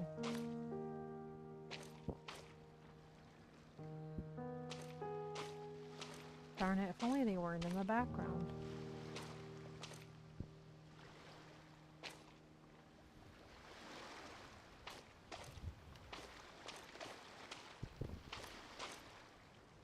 Dang it, why are you taller than me, Ayato?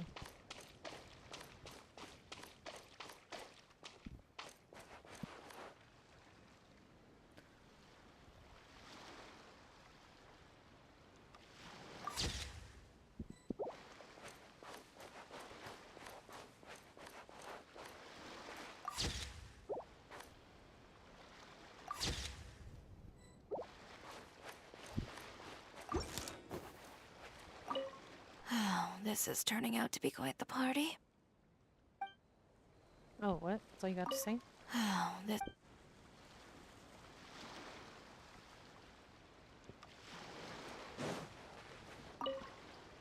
I was thinking, if this film turns out to be a success, could I ask the two of you to stay and be a part of my crew? Of course, I'll definitely increase the pay for next time.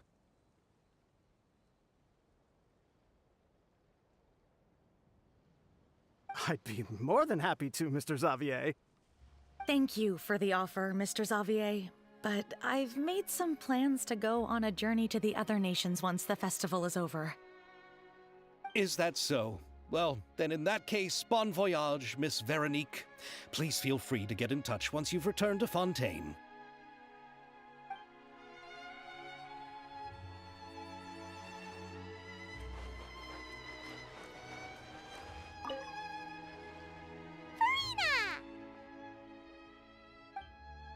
Oh, that looks My so good. darling clapper loader and camera operator, you've both worked really hard. Of course, this is when he starts barking.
Paimon thinks you worked even harder than us.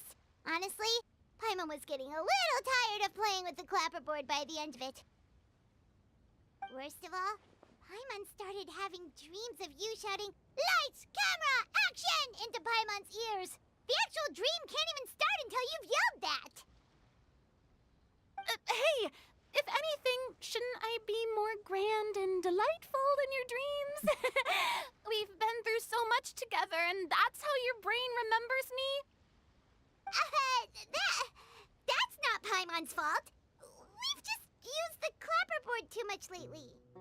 Come here. Come here. Benny. Anyway, what's most important is that we've wrapped the film. I'm pretty confident that we'll take first prize. You mean the Farina Award? Hey, no need to mention the official name.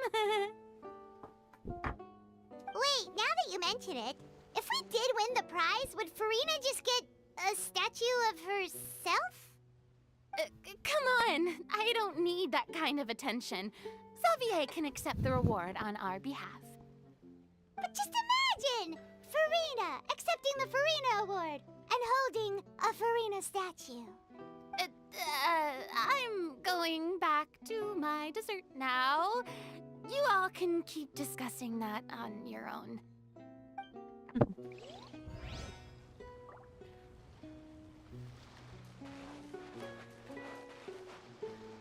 Talk to you all. Talk to you. You still don't have anything to say. This is... Hey,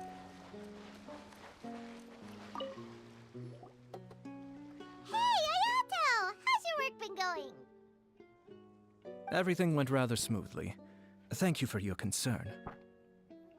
Ayato told me that we've already confirmed the dates for some Inazuma Fontaine cultural exchange events. Fun. So the next time we visit, we'll be doing so in our capacities as the representatives of the Yashiro Commission. Oh, that's great! Then maybe Paimon will be able to find Fontaine detective novels in Inazuma from now on! Oh, wait. Wouldn't Yaimiko get upset if that happens? That would be stealing some of her business. As long as the novels are sufficiently interesting, I don't think she'll mind. You've got a point. She's always complaining that light novels have become bland and too predictable after all. The cultural exchange won't only feature literatures of both nations, of course. We have also made plans for cross-cultural engagements in the fields of gourmet cuisine, toy making, and artisan craftsmanship. Whoa! Paimon's getting super excited now! When the time comes, be sure to visit and participate in all the events. So cute. Did I not talk to everyone? Oh, there you go. Anything new from you guys before I go to her? I was thinking, of course, I'd be more than... Thank you for the... Is that so? Excuse me. Whew. Okay.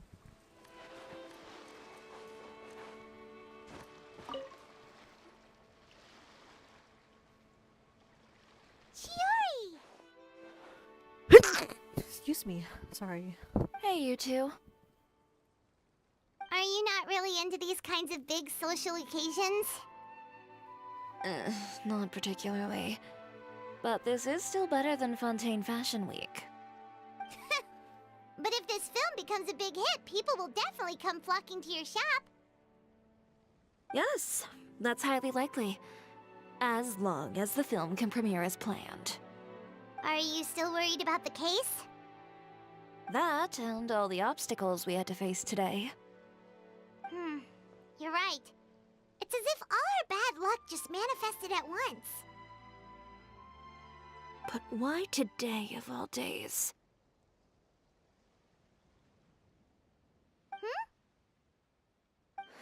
No, it's nothing. We've already delivered the film to the editors, so there should be nothing more to worry about.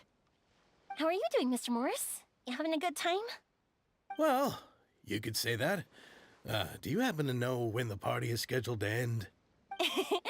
Judging by how much fun everyone's having, I'd say probably not until well after midnight. Is there something that you still have to take care of at home, Mr. Morris?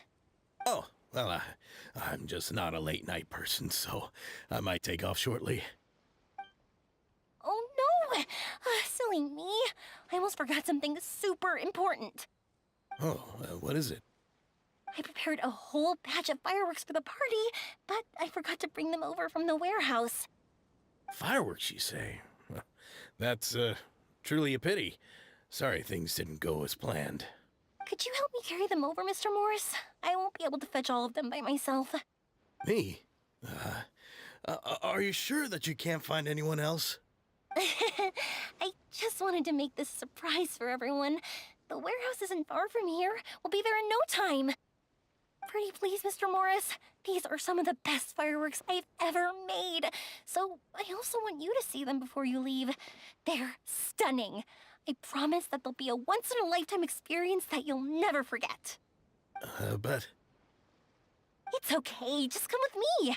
If we're sneaky enough, nobody else will see us leaving. All right. The warehouse is right over here. I moved the fireworks there in advance, so it shouldn't be too much work bringing them back. It's still a ways away from the party. Sorry about that, Mr. Morris. Shh! Don't let anyone else see us. I still want it to be a surprise. Sorry, I didn't mean to cut. Come on. No.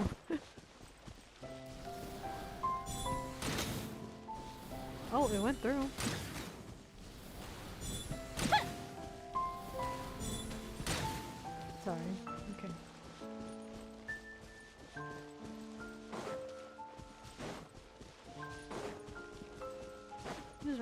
house is? That looks like an actual house.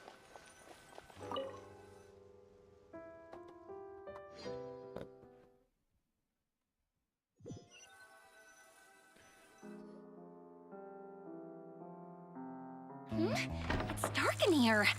Wait here, Mr. Morris. I think the light switch should be somewhere over here. Why did I have to get roped into this? What was that?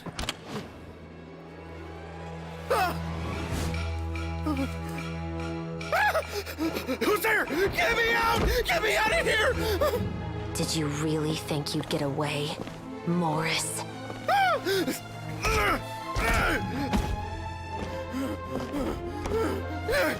You've got the wrong guy. It wasn't me. I'm not the killer. You know, Eliza died a far more heroic death than this. She fought your assassin to the end, to save the children she had hidden beneath the floorboards.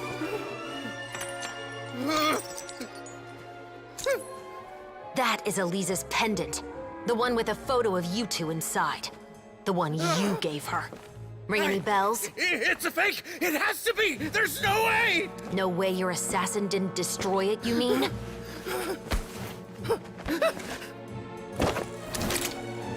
Did you ever love her, Morris? Or was killing her always the plan? No, please. Listen to me. I told Eliza to keep us a secret. I paid her plenty for her silence. I never thought she'd keep the child. Everything was gonna come out, and I had no choice. She forced my hand. No! I'm begging you. I have money. Just name your price, please. You can keep your Mora, and you can go to hell. It's so good. I'm Captain Shovraz of the Special Patrol. Morris, you're under arrest for Eliza's murder. Huh? Hmm?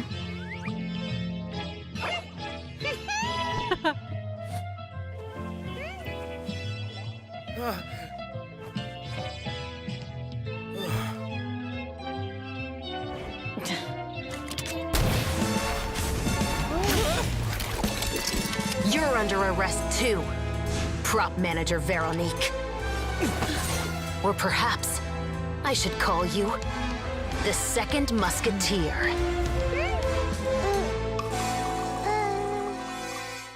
Oh, that was so cool. Wait, what's going on? This wasn't in the script. Drop the gun, Veronique. Why? Why would you keep me from exacting revenge on this heartless monster? Drop your weapon. This is my final warning.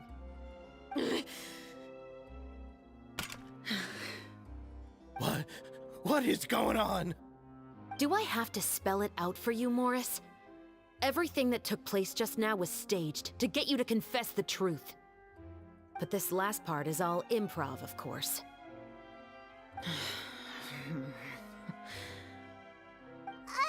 Chevraz, you told us you wanted us to help you stage a play. You never said anything about the Second Musketeer. It's because even I had no way to confirm my theory until now. Thank you for your performance, Yoimiya. Could I trouble you to go and bring in the other Special Patrol members? They should be on standby just outside. Oh, and please tell the other cast members not to worry about us. We'll be rejoining them shortly. On it.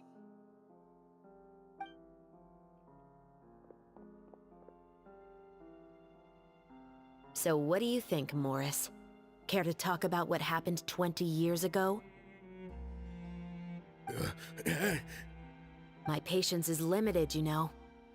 Don't force me to take you back to the interrogation room. I'd wager that you wouldn't last for more than a minute in there. With the recording we made, you have no chance of winning in court. Cooperating with us now is the most practical move.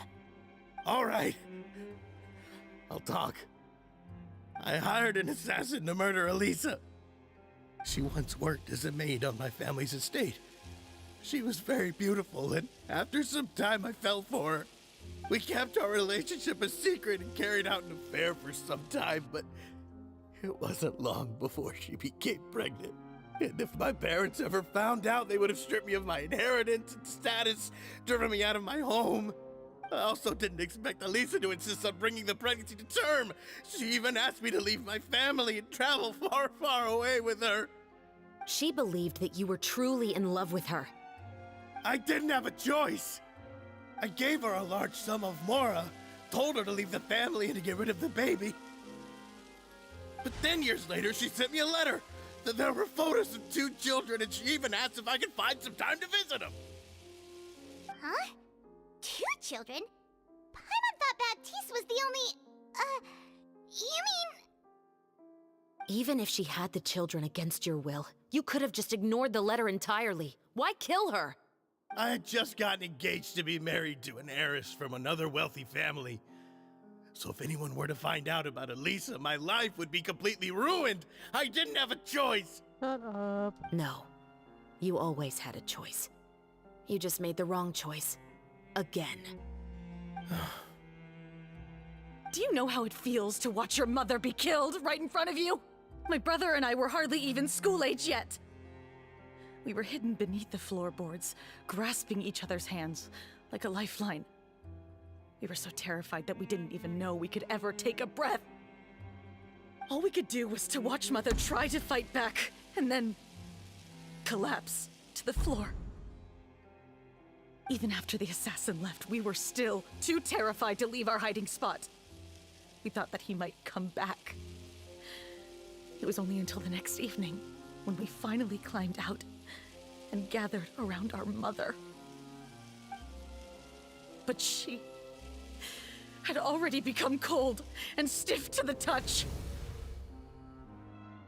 You made up your mind right then and there to bring this case to light.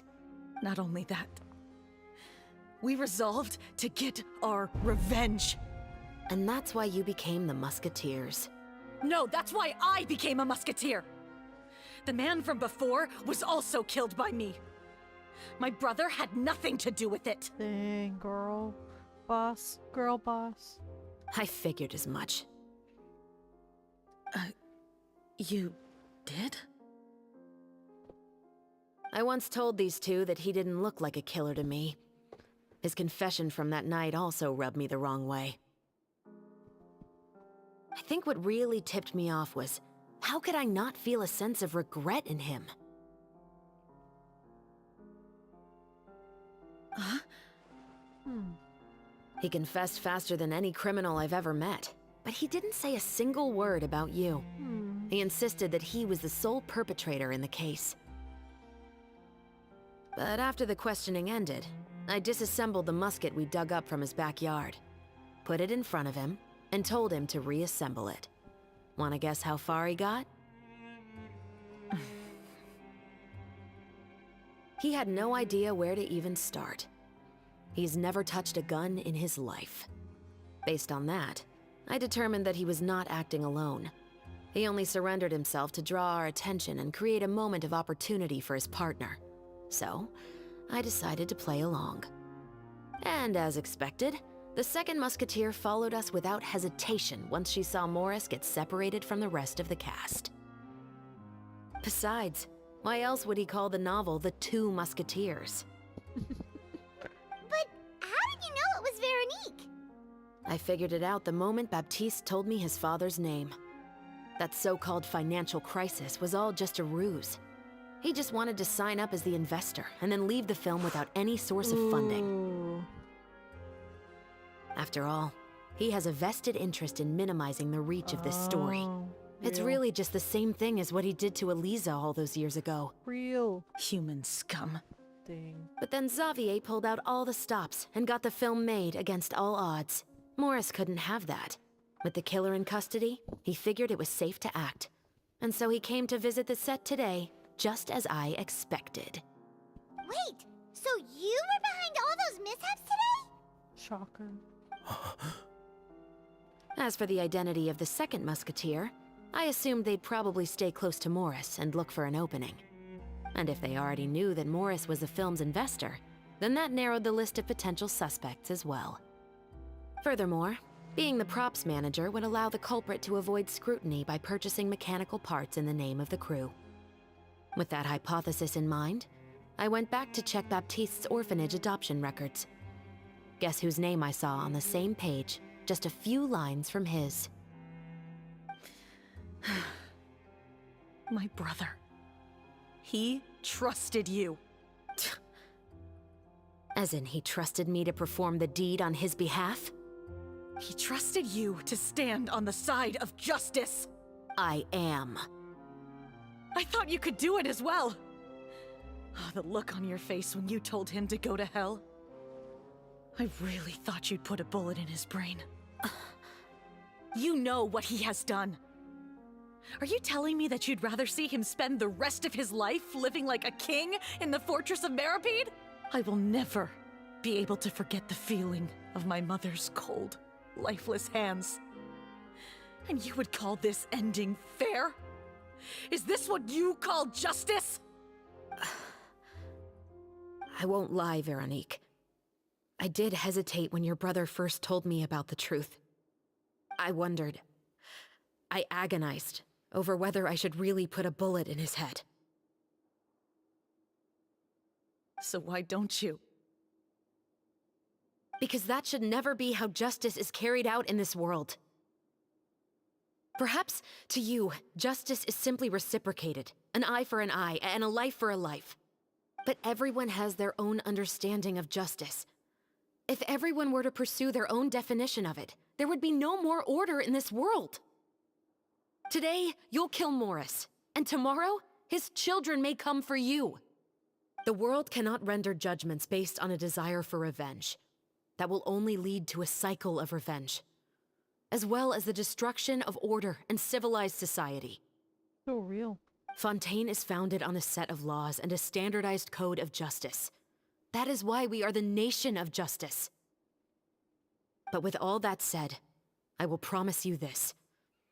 Morris will not lead a cushy life in the fortress of Meripede. Chevreuse, the rest of the special patrol is here. Thank you so much, Yoimiya. Letelier, Terena, please take them away.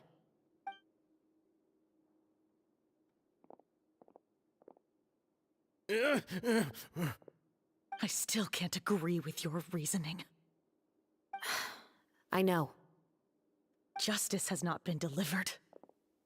At least, not today. Chevreuse. Let's go. We should give an explanation to the crew. Are you okay? I think you made the right call. Thank you for your concern. I'm fine. I'm just thinking about the things in life that have driven people to take justice into their own hands. You explained everything that happened to the rest of the crew.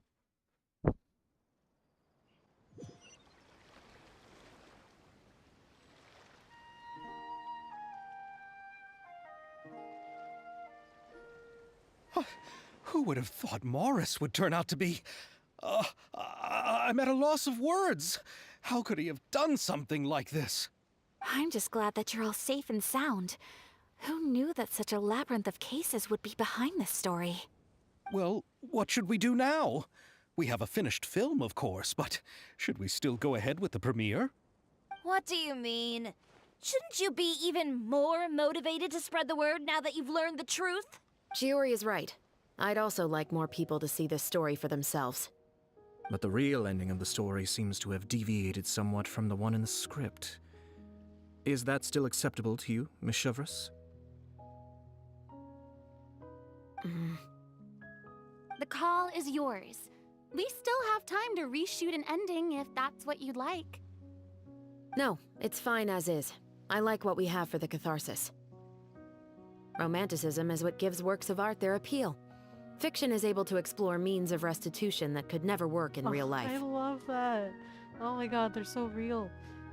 Fiction is able to explore means of restitution that could never work in real life. Oh, it's so good. Okay. Just like the real world, the world of stories also has its own set of rules and justice. These different possibilities are what initially drew me to reading in the first place. Sounds good to me. I support your decision. What about Veronique? Will she be okay? She will soon face her judgment alongside her brother and Morris. If I had to guess, they'll probably all be sent to the fortress of Meripede, I'll make sure to give Risley a heads up about it. Oh, you mean that kind of heads up? Exactly. Ahem. All right, then the matter's settled. Now that everything's been taken care of, there's no reason for us to keep looking all gloomy and grumpy. Let's get back to the feast and enjoy each other's company. We'll be starting the post-production process tomorrow. You should join us, Shavras. You missed the first few hours of the party, didn't you? All right. Count me in. Cute. Then I'll wait for you over there. There's still some good news that I'd like to share with Shavras. Traveler, Paimon, could you wait for me by the sea after the party ends? I'd like to go on a brief walk with the two of you. Absolutely. See you then. Thank you very much.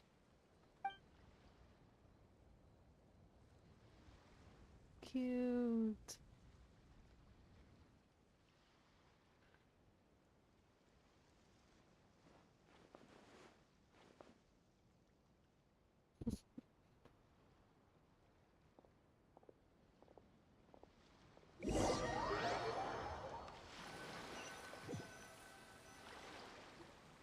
Sorry for the wait.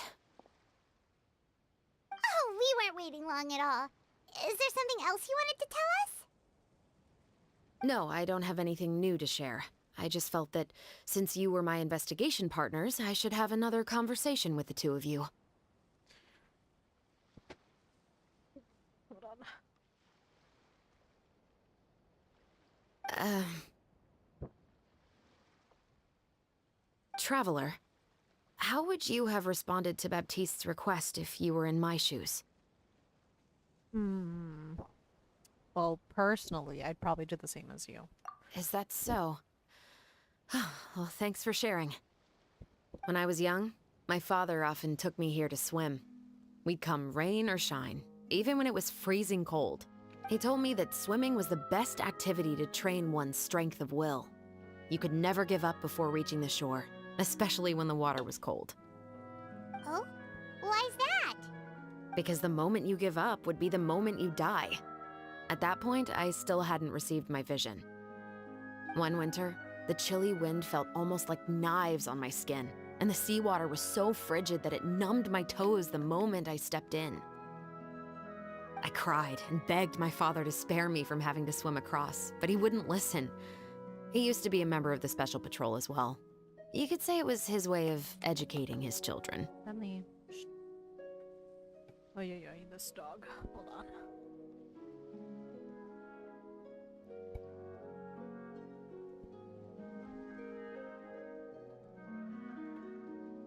That sounds awful.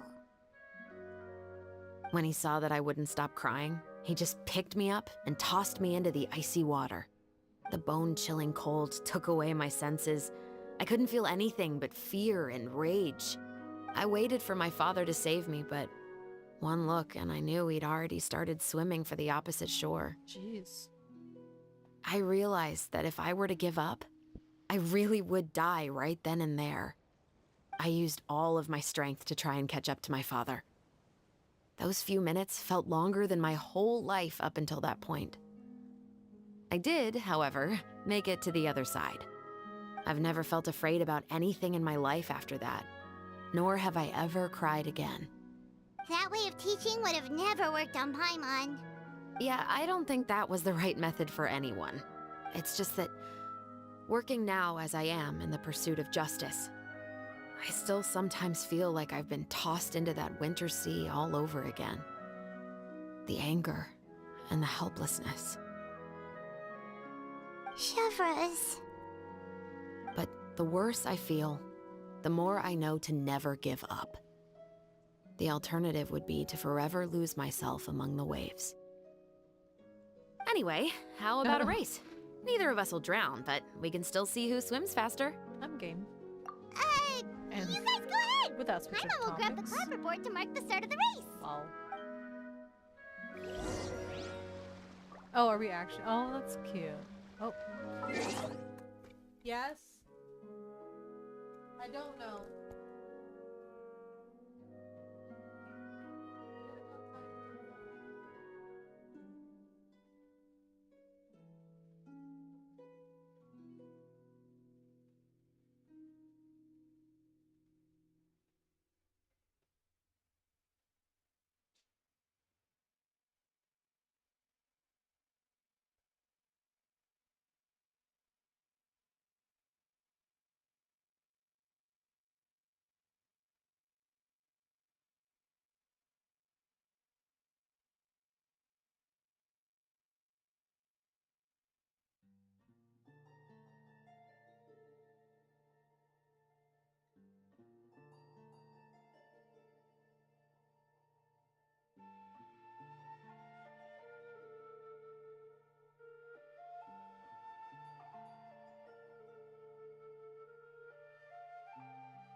Oh wait, I can play as Charus. Hold on.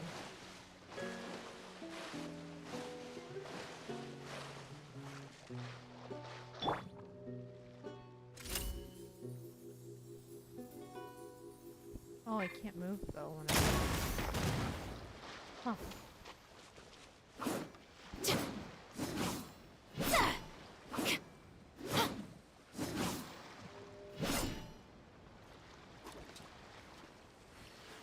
That is very, like, military.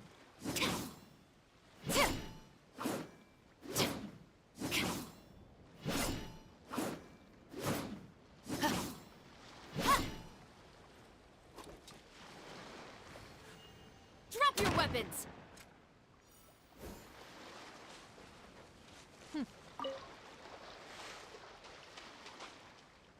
Oh, Bentley, come on.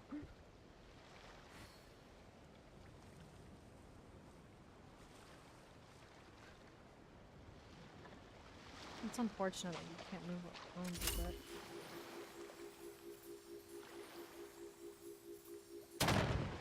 bit. Oops. Oh wait, can I fight? Probably a bad idea, but...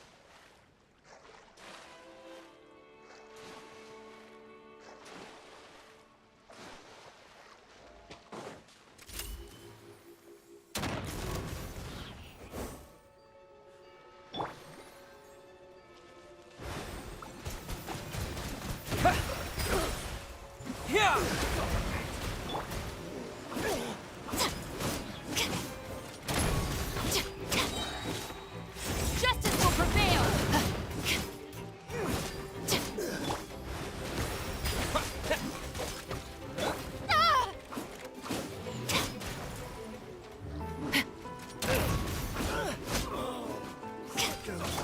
Water jet!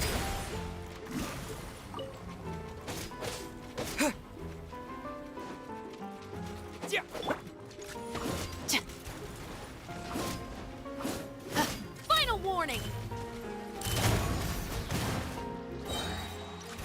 Hands where I can see them!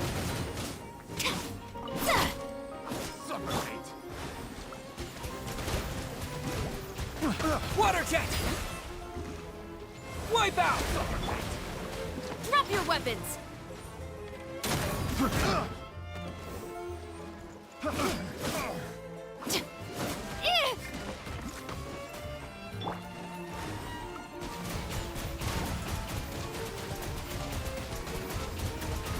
Water jet! Stop right there! Have a little taste. You asked for it! The hunter becomes the hunted. Do not attempt to resist! Suffocate!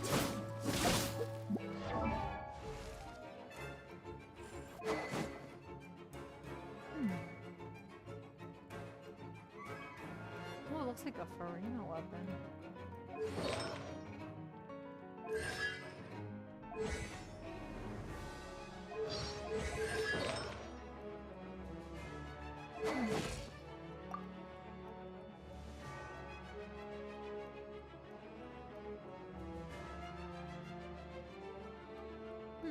Okay.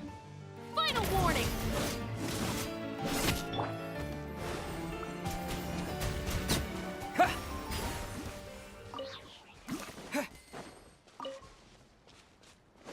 How far can you go? Oh, there. That's how far I can go. Ah. Shower me with praise!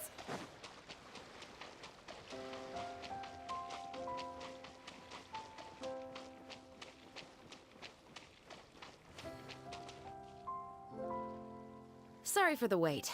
Sorry. Oh, we weren't... No, I don't have a traveler.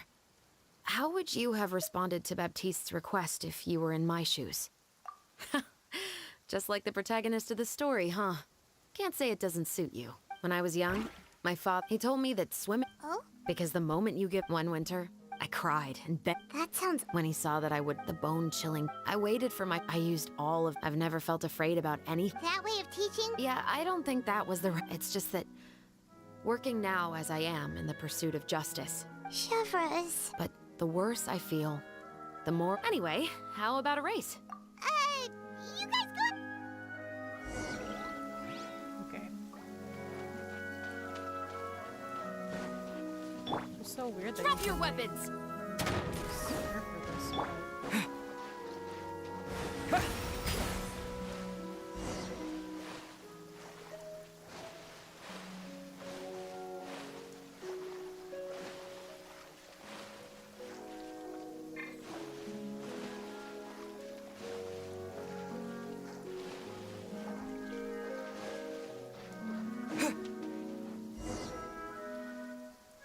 Oh, that felt good. You were so fast in the water, Chevres. You were swimming even faster than Paimon can fly. So, about the Special Patrol, did you join because of your dad? Partly, but I'd say I was more inspired by the heroes I read about in stories growing up. Oh, so it's due to your love of stories. Of course, it was only after I joined the Special Patrol that I learned that truth is often stranger than fiction. Come on, let's walk a bit more.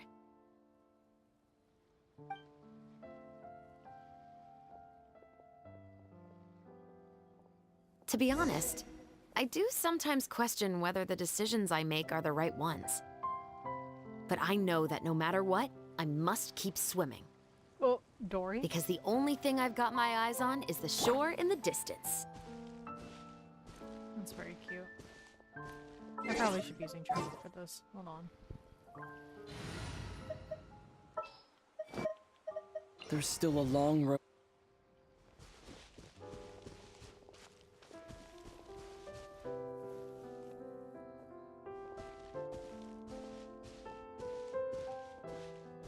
Wait.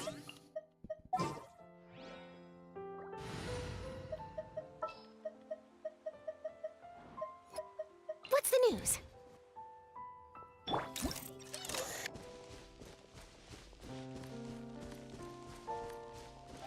Darn it.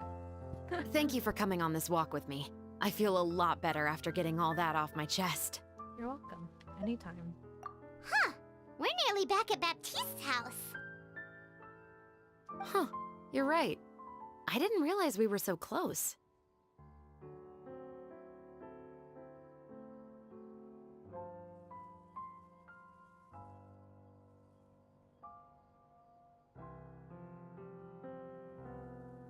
He really did plant a lot of flowers.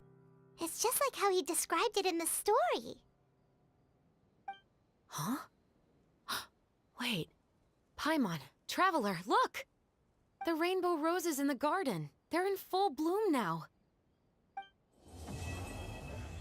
Aww.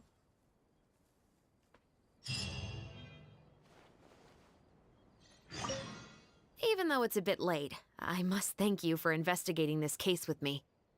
Not on behalf of the Special Patrol this time. It's a personal expression of gratitude from yours truly.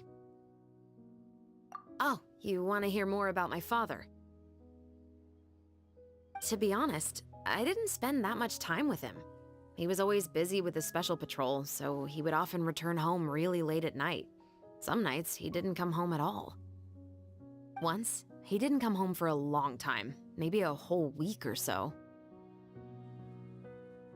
When I went out to buy food, I learned that he had become a criminal, and by extension, that made me a criminal's daughter.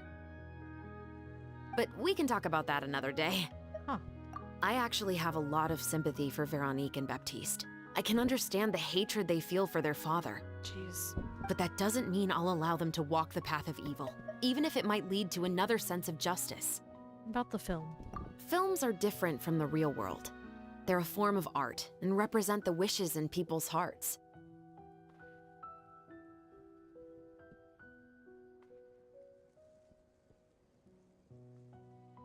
I adore the two Musketeers, and I'm very happy to have had the opportunity to act the role as one. I can't wait to catch the film when it premieres in the Opera House. I'm looking forward to seeing the audience's reaction to the climactic ending. Please take care. Thank you for looking out for me. I'll see you at the award ceremony. I'd be very surprised if we don't win.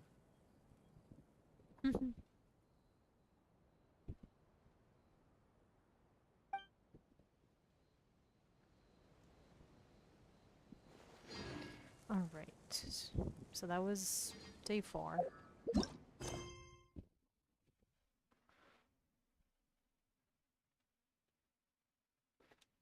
And now we wait. What the heck? The author has some suspicious individuals out there. Smile! I do want to take a picture.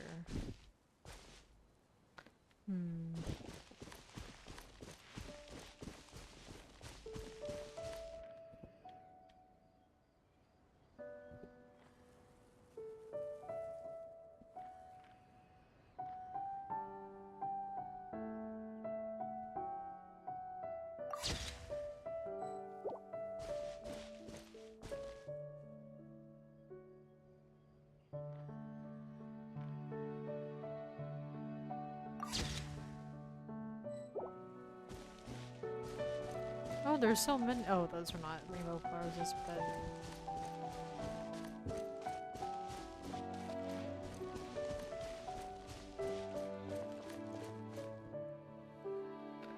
Very huge.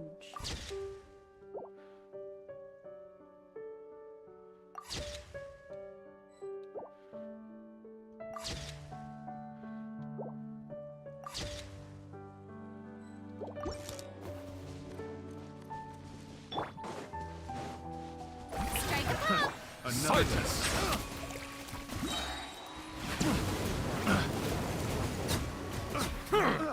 Pick the wrong test subject. The wrong test subject.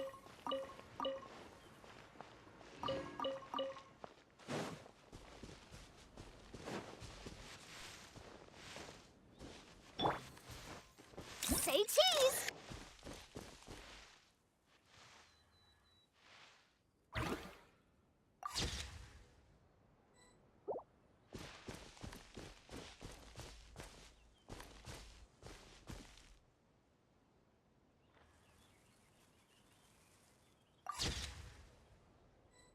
So pretty.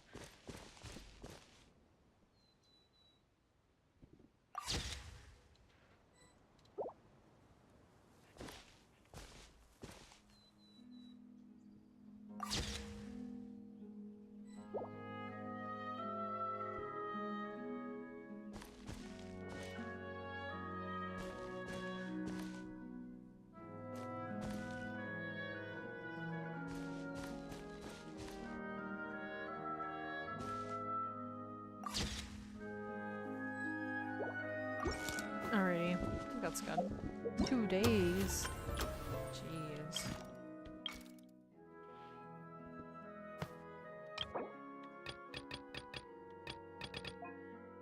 Alright, let's, should I do event? Or should I keep doing this? Oh, there's a lot of people. Maybe I'll save this for... No, wait. Ugh, today's the 28th. So I could wait. This event goes on for a while. 10 days.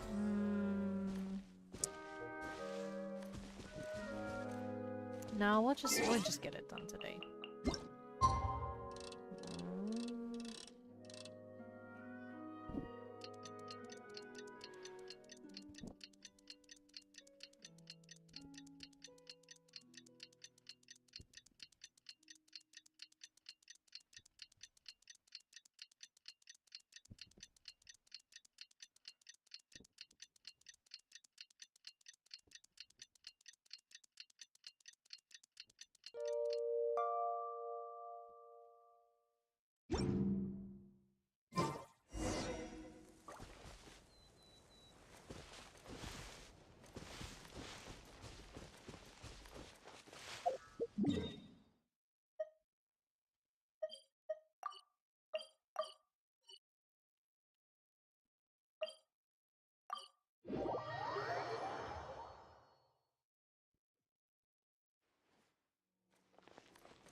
some more time passes after that. The film has a successful premiere and the Musket murder case also successfully comes to an end. Xavier, it's been a while. Hey there, you two!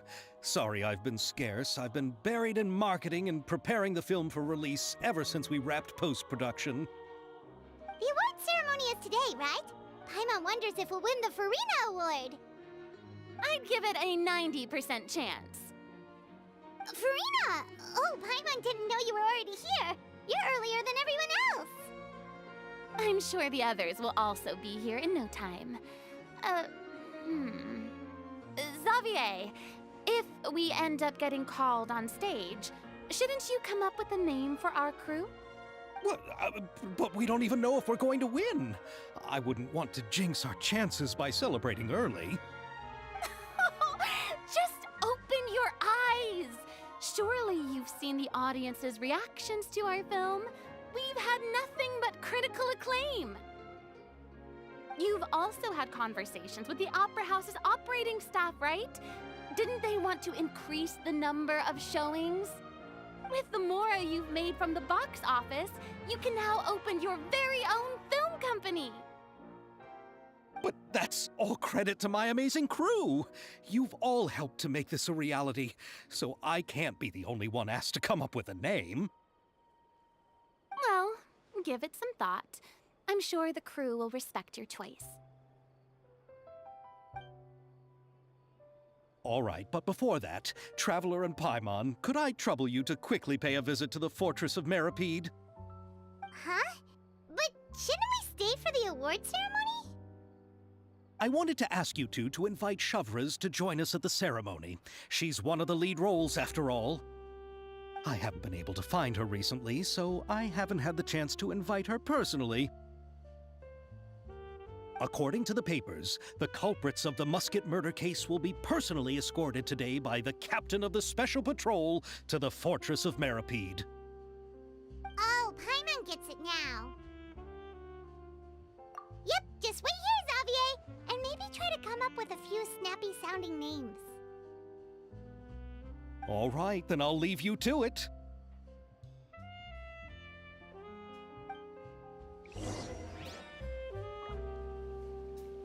Will we really win an award? Trust me. When have I ever been wrong about something like this?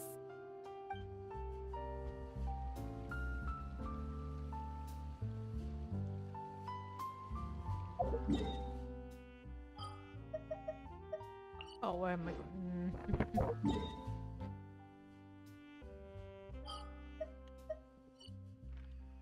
It's like... Where is it again? Up here? Yeah.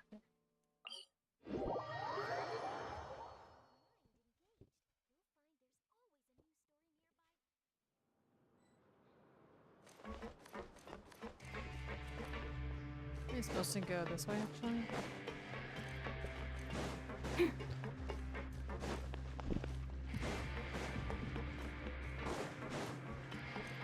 No. Okay, where?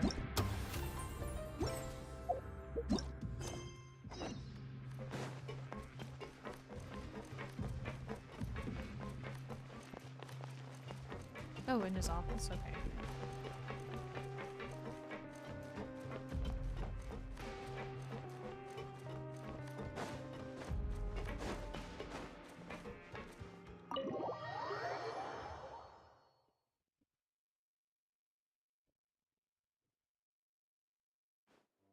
This is as far as I'll be taking them. I'll leave the three of them to you now. Got another errand to run? Something like that. I'm expected at a party. Now that's something you don't hear every day. Found a new pastime? No, it's just a special occasion. Shavraz! Risley! Festivals really do bring people together. It's been a while since I last had so many visitors at the Fortress of Meripede. Call it the festival spirit, I guess.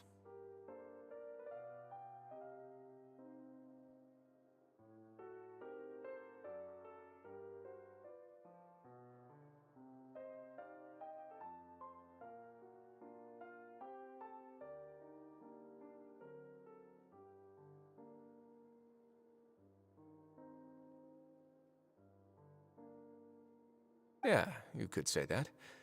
Even our head nurse has gotten herself all worked up preparing super deluxe nutritious shakes. Just one gulp and you'll have met all your nutrition needs. Were you talking about work just now?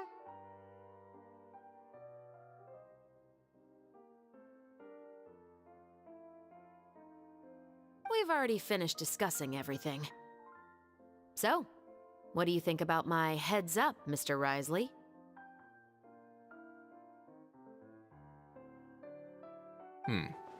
I believe I haven't yet made any promises or guarantees.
Oh, yeah. Sorry. Okay, Rio, I'll pay attention to you. I'm sorry. But you also didn't shoot me down. Here, how about this? You could give everyone a copy of the newspaper. Perhaps on the day when the cover story happens to, oh, I don't know, expose a certain someone's misdeeds from 20 years ago? I suppose then a certain someone may soon find himself the most unlucky person in the fortress of Meripede? While another 2 people will soon be hailed as heroes.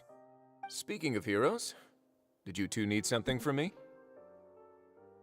Oh, actually, we're here for...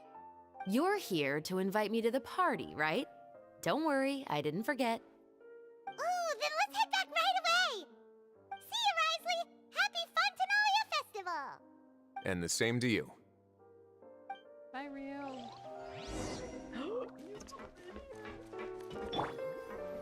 Oh. Smile!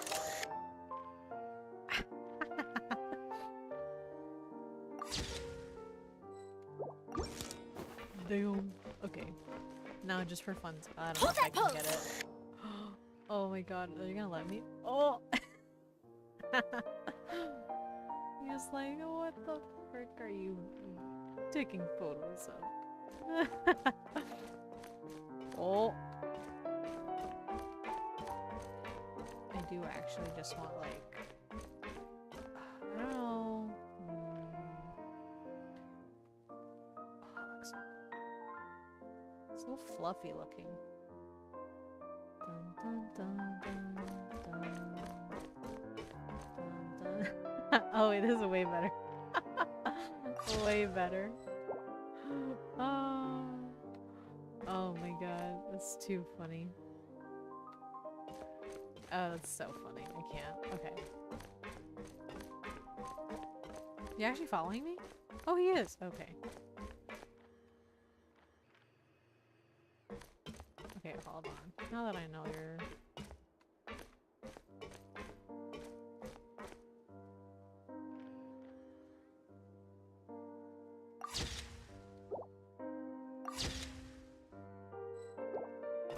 Gotta get all the angles.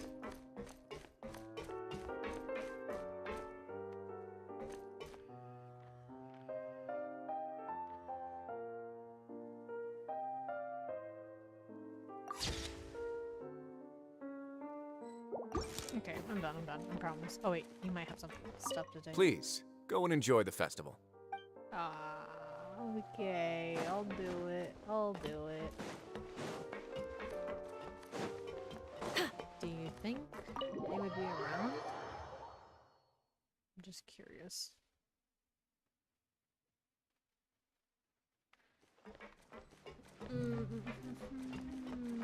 I'm gonna say probably not. That's my guess. But I don't know, you never know. I could be wrong. Oh, you guys are still here. I still have to do that whole thing. I'll just go. I think that's a lot of work.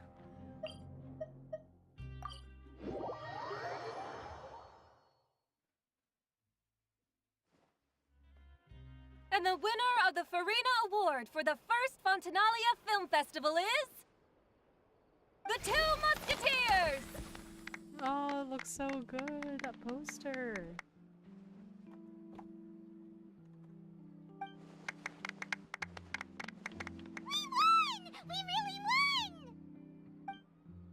Congratulations, Mr. Xavier. That is so cute. We won? I can't believe it! I really can't thank all of you enough! See? My takes on Fontaine's entertainment industry have never been wrong. Now, please welcome to the stage the producer of The Two Musketeers, Mr. Xavier!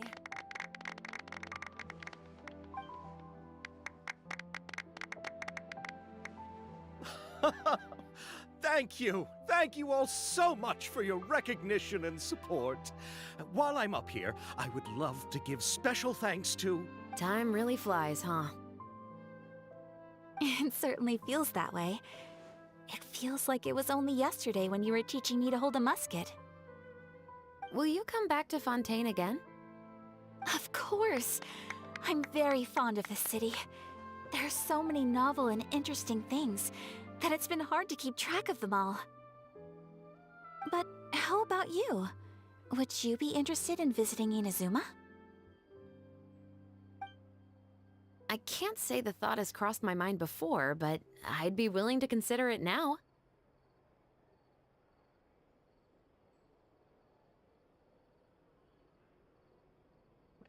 I will be eagerly awaiting your visit. It would be wonderful if you could visit my home and enjoy a taste of our tea and desserts.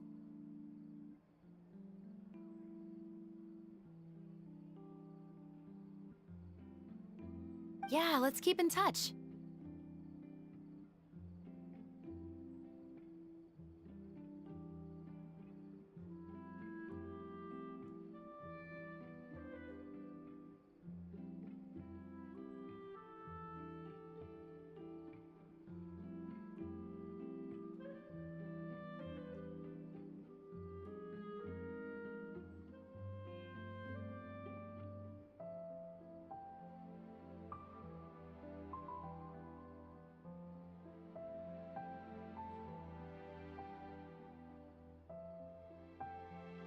Did you accomplish all you came here for?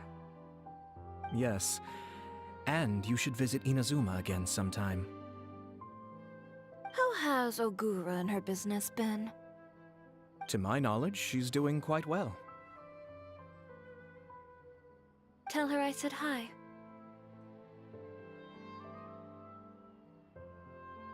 I certainly will. Nice. I heard the thunderstorm has stopped. Mm-hmm. Yes, and the war has also been brought to an end. Peace and prosperity has returned to the islands. I quite like the sound of that. Perfect for hanging textiles out to dry. I'd like to offer my thanks again to the entire cast and crew. Without you, I would have never completed this film, much less had the opportunity to be standing on this stage. With the support of my entire crew, I would like to officially announce our film company, Musketeer Pictures! Oh, cute. Ho-ho! That has a really nice ring to it. Then in that case, let's please welcome all the members of Musketeer Pictures onto the stage for a commemorative photo. Oh, Paimon didn't know we'd also be taking pictures. Yeah. Director Farina, I believe you are the most deserving person to raise this trophy. Huh? No. There's no need. It's so embarrassing. It's an honor the director deserves. Yes, I agree. I can't think of anyone better for the honor. Just accept that you're not getting out of this. Ready, everyone? 3, 2, 1. Musketeer Pictures! Cute. So cute.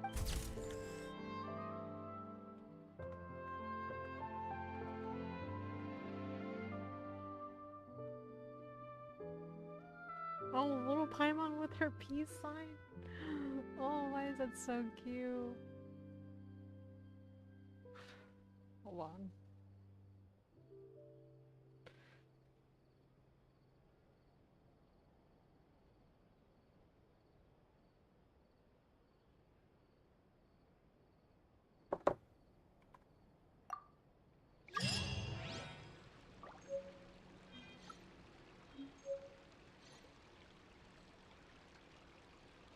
Yes, I want to post the picture up in my teapot. Wait, what else did we get?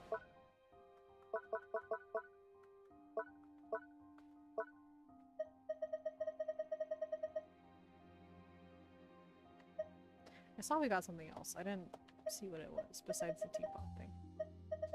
Oh, it was a 4-star. That's all I know. It's from Linny. Oh.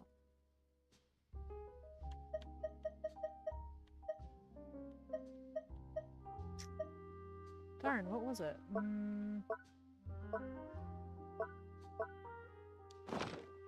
Dang. Let's see. Oh, it doesn't say. Need more of those. Oh, what was it? I don't remember. It's the event shop. Okay, well, it's okay. I'll just... Oh, wait, no. We cannot leave. I almost did a goof. Miss Yoimiya, we haven't had the chance to talk, but please accept my thanks for everything you've done over the past few days. Oh, but I feel like I didn't do anything out of the ordinary. I'm very grateful for your assistance during that special performance in the warehouse. It was always going to be somewhat risky to engage and draw away Morris all on your own. You're only a civilian and have never been trained to act in such a dangerous situation. Don't say it like that. As the director's assistant, it was my duty to help out the crew however I could. It was an honor to help you solve the case. I have to admit, though, my heart was thumping super hard the entire time I was laying on the ground. I was scared that everyone would notice. You did great. Oh, and before I forget, if you ever visit Inazuma, please come and pay a visit to Naganohara Fireworks. I'll make some fireworks for you. I even know what shape I'd make. I'm guessing a musket. Telling you now would ruin the surprise. If you really want to see it, just come and visit me.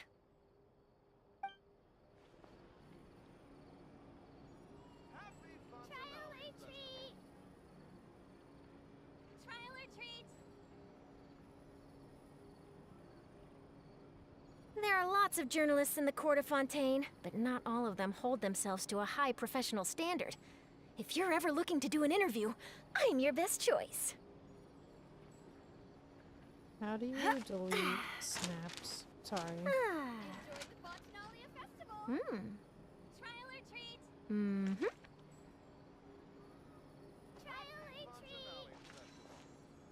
Oh, they're saying trial or treat. That's so cute. Say cheese!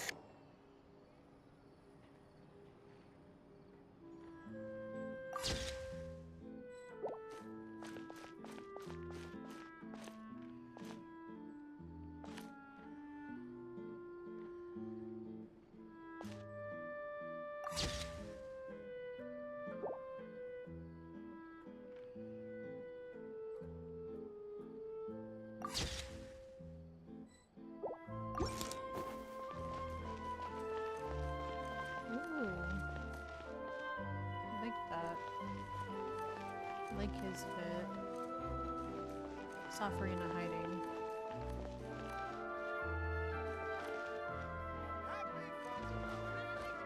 Or are they trying to take our picture? Smile!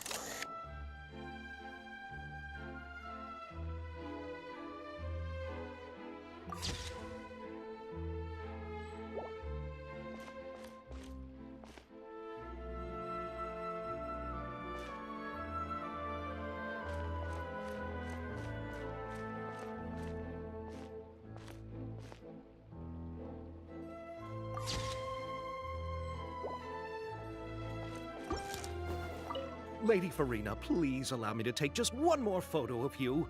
I would also love to get your autograph, just as a memento of our time together on the crew.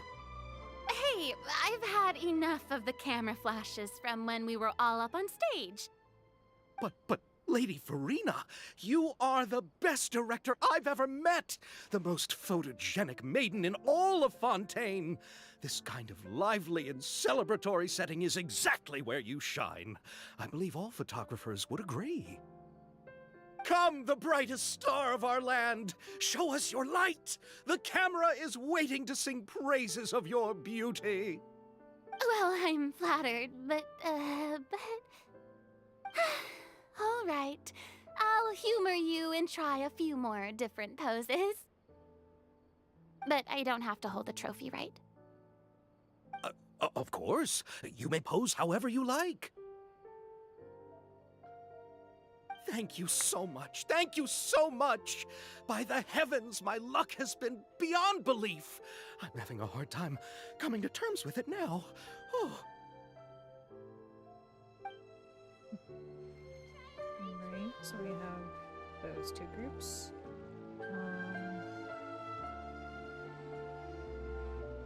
Ayato's at the cafe.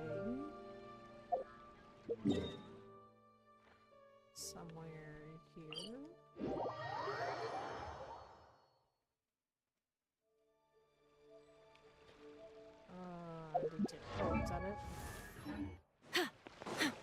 No, that doesn't look like a cafe. What's up this?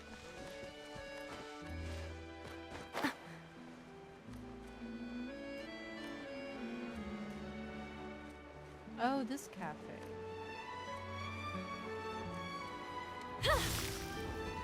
Oh my god, I just slammed. Hold that pose!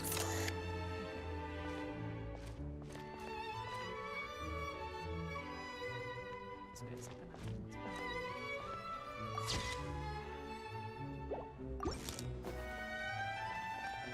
Oh, I didn't expect to meet you here. I've been told that this is a beverage called Fanta. I quite like its unique taste.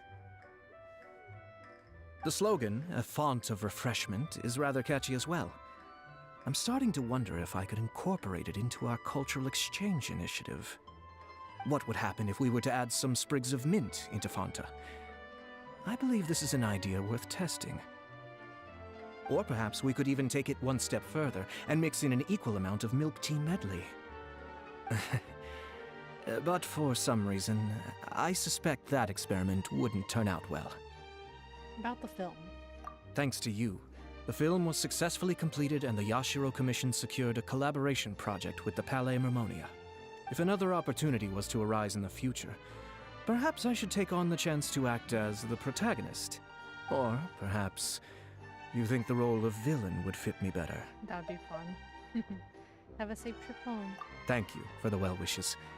I will take good care of Ayaka and Yoimiya. I would like to wish you safe travels on your next journey as well. Cute. Coffee is live. Okay, Chiori is somewhere on that side.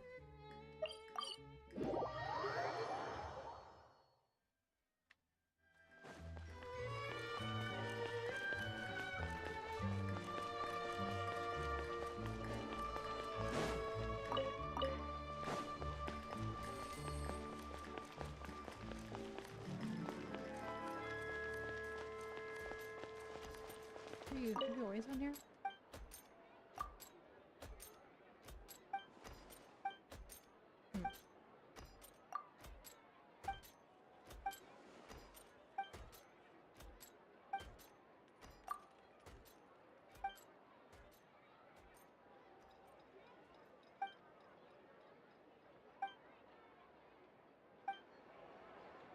I guess you have been there.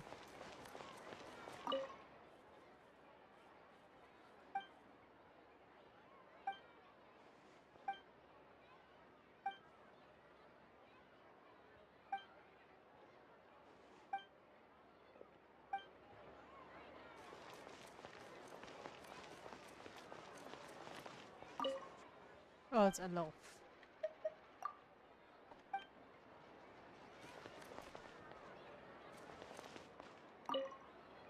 Huh, it's you. Is there something I can help you with? What about Chioriya Boutique? Interested in our couture services? Just give me the word. Thanks to you, we were also able to premiere the film in time. Its success has increased the reach of my brand. But we didn't really do anything. There's no need to be humble. You helped Xavier and Chevres, and even Kirara's told me many good things about you. They are all my friends. You've done far more than what you give yourself credit for.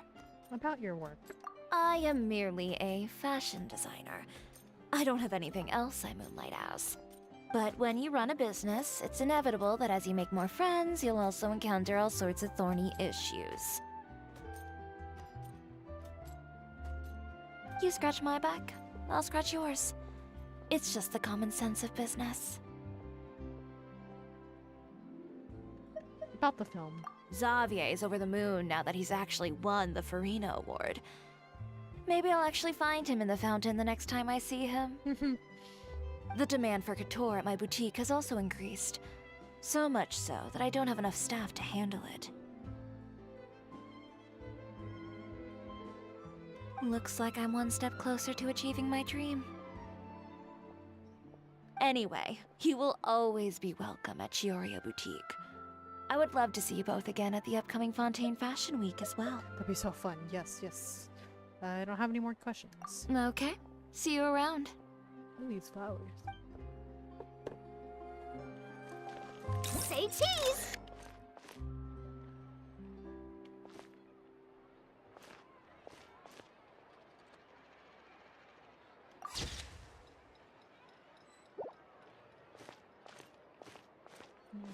Why can't I?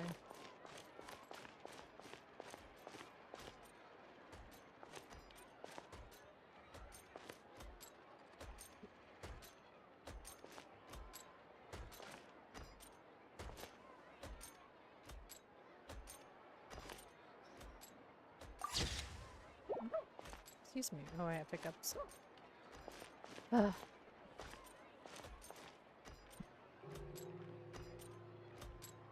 I don't know why I don't like any of these angles, but yeah, I really don't like it.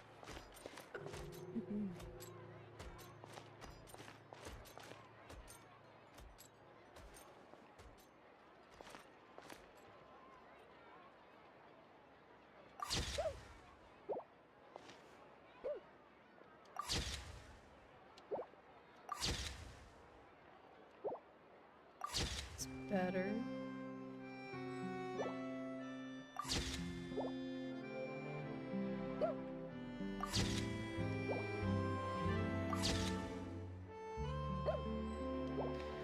Yeah, that's fine.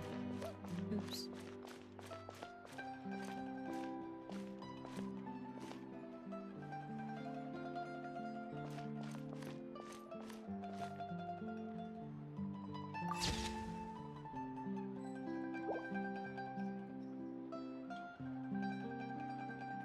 Okay, that's fine. Now we find. Yeah. She's no. Oh.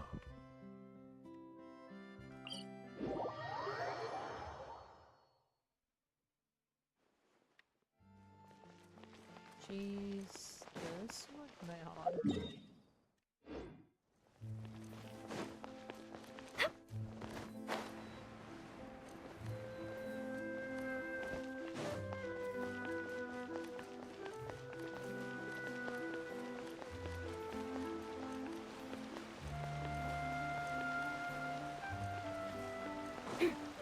Hold that pose!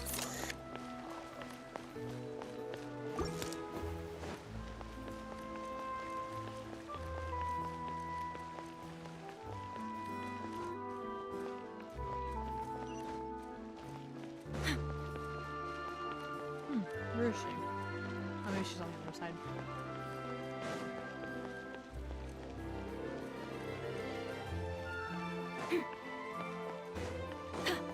Smile!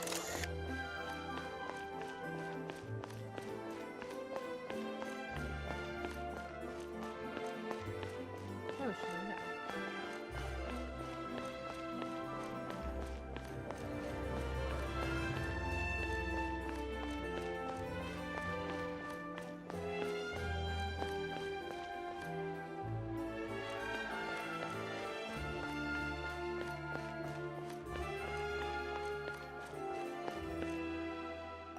Oh my god, she waved! So cute. Might do it again.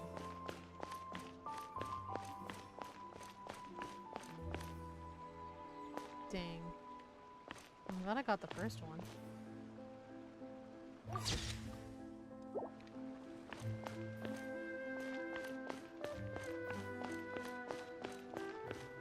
Why are you still looking at me? There's a camera here too. Oh. Yes? Okay.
Whoa, she's moving.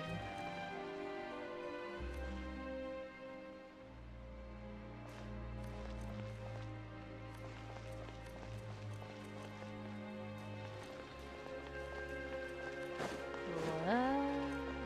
That honestly kind of scared me.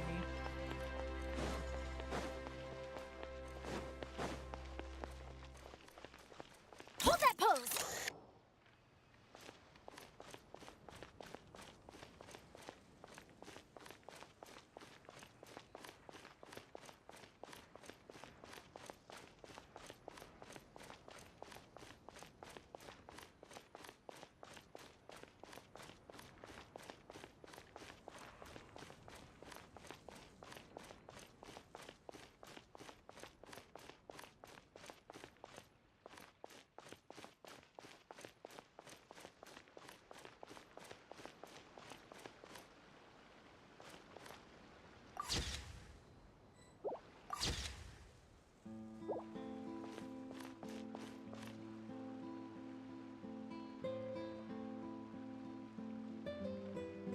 It was a little unsettling, just like a little bit.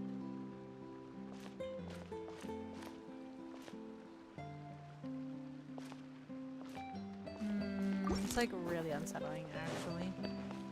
That she keeps. Stop! Stop turning your whole body. Smile! I don't know why. Freaking me out, girl.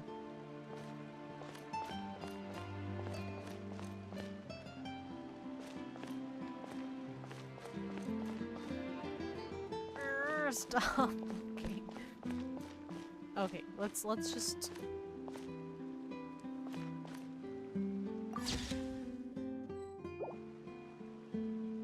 Let's wait for them to like.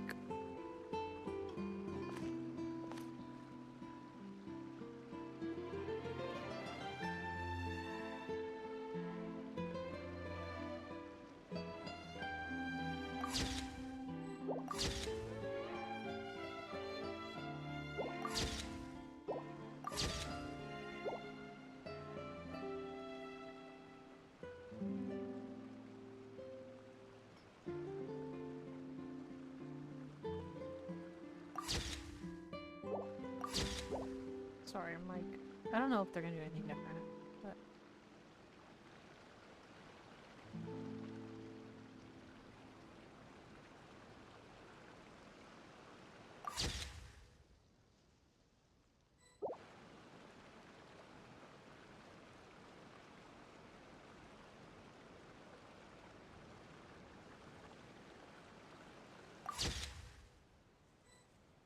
Okay, anyways. I'm so glad we were able to complete the film. Thanks for taking care of me while I was here. Your acting was brilliant. Really? Thank you. At first, I simply tried to work hard out of a desire to not become a burden to the crew. It would have been so embarrassing if the filming had to stop to accommodate my lack of skills. But Director Farina was both patient and knowledgeable, and Shavras and Elaine taught me a lot about the scenes and details. It was all thanks to their help that I was able to grow comfortable with the role. And even with all of that said, I still got a little flustered with praise. Especially since everyone, including you, were complimenting me at the end. Bleh. Did you have a good time? Yes. I visited many places with Yoimiya in between the filming sessions. The elegant streets, the beautiful flowers and greenery, and the dreamlike underwater world. Everything I saw will shine like stars in my memories. It also brings me joy to think that perhaps you've marveled at those exact wonders as well. Thanks for your hard work, Ayaka. It's nothing at all. I don't often have the opportunity to wander out into the world like this.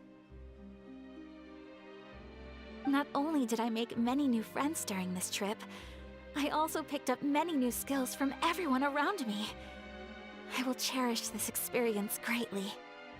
Oh, And I'm also going to bring some conch madeleines back to the Yashiro Commission as a gift. If we could enjoy them with some coffee, perhaps it'll feel as if I'd never left Fontaine at all. Have a safe and relaxing trip home. Mm-hmm. Thank you for looking out for me.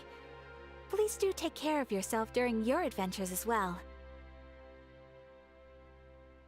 If the stars align, we'll see each other in Inazuma again.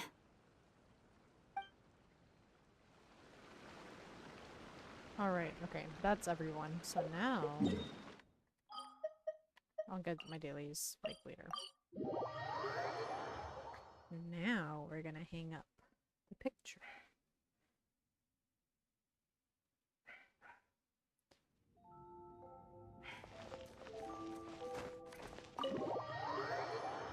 Bentley!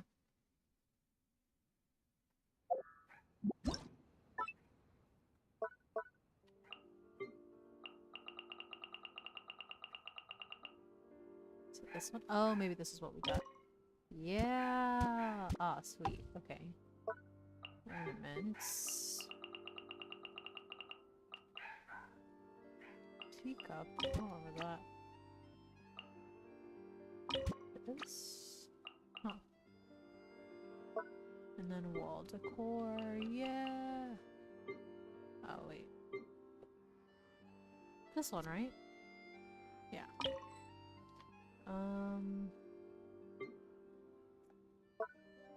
Oops.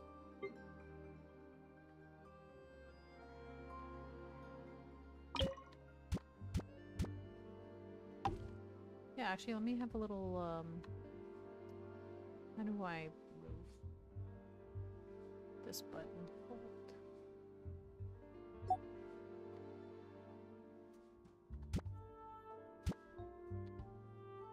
It's like a grave.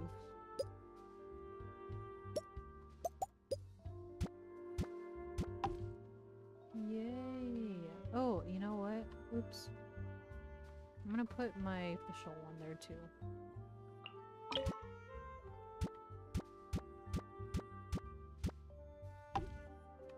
And then let's also put these.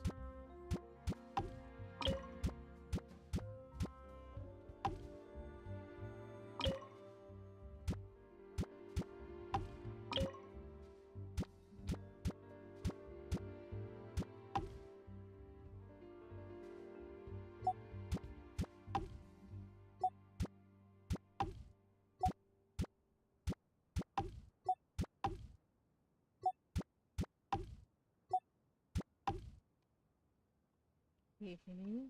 Let's see, anything else?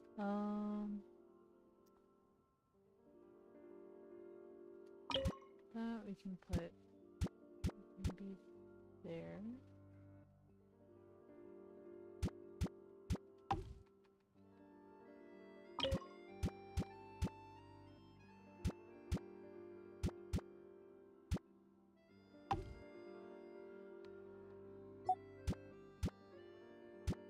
Okay, I think that's good.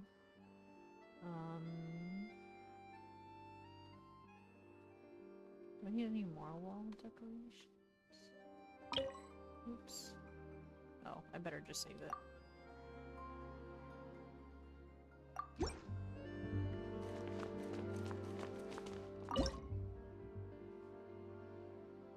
See, you can't do these for 5-star characters.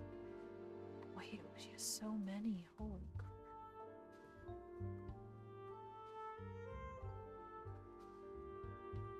Dude, why did Noel have so many? What the heck?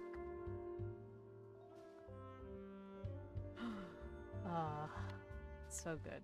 Okay, anyways, no, really though. Like, I want to add pictures.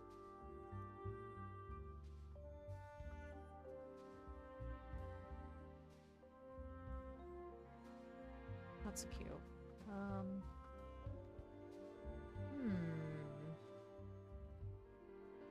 I haven't done any Link ones yet? That's crazy.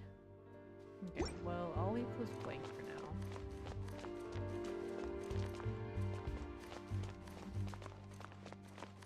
Wait! Oh, we don't have any hangout quests for them yet. Oh. Darn it, I would've... Yeah, there's no Fontaine ones yet. Dang, okay. Alrighty, okay, well I'm gonna end the stream. I think it's been going on for a while. Oh, you know what, let's see what Prina says. Actually... Yeah, why not? Let's do it. They say that people who have lost their sense of joy are like withered flowers. I, of course, must continue to blossom for as long as possible. So it falls to you to entertain me with a thrilling conversation. How do you like it here? I like it a lot.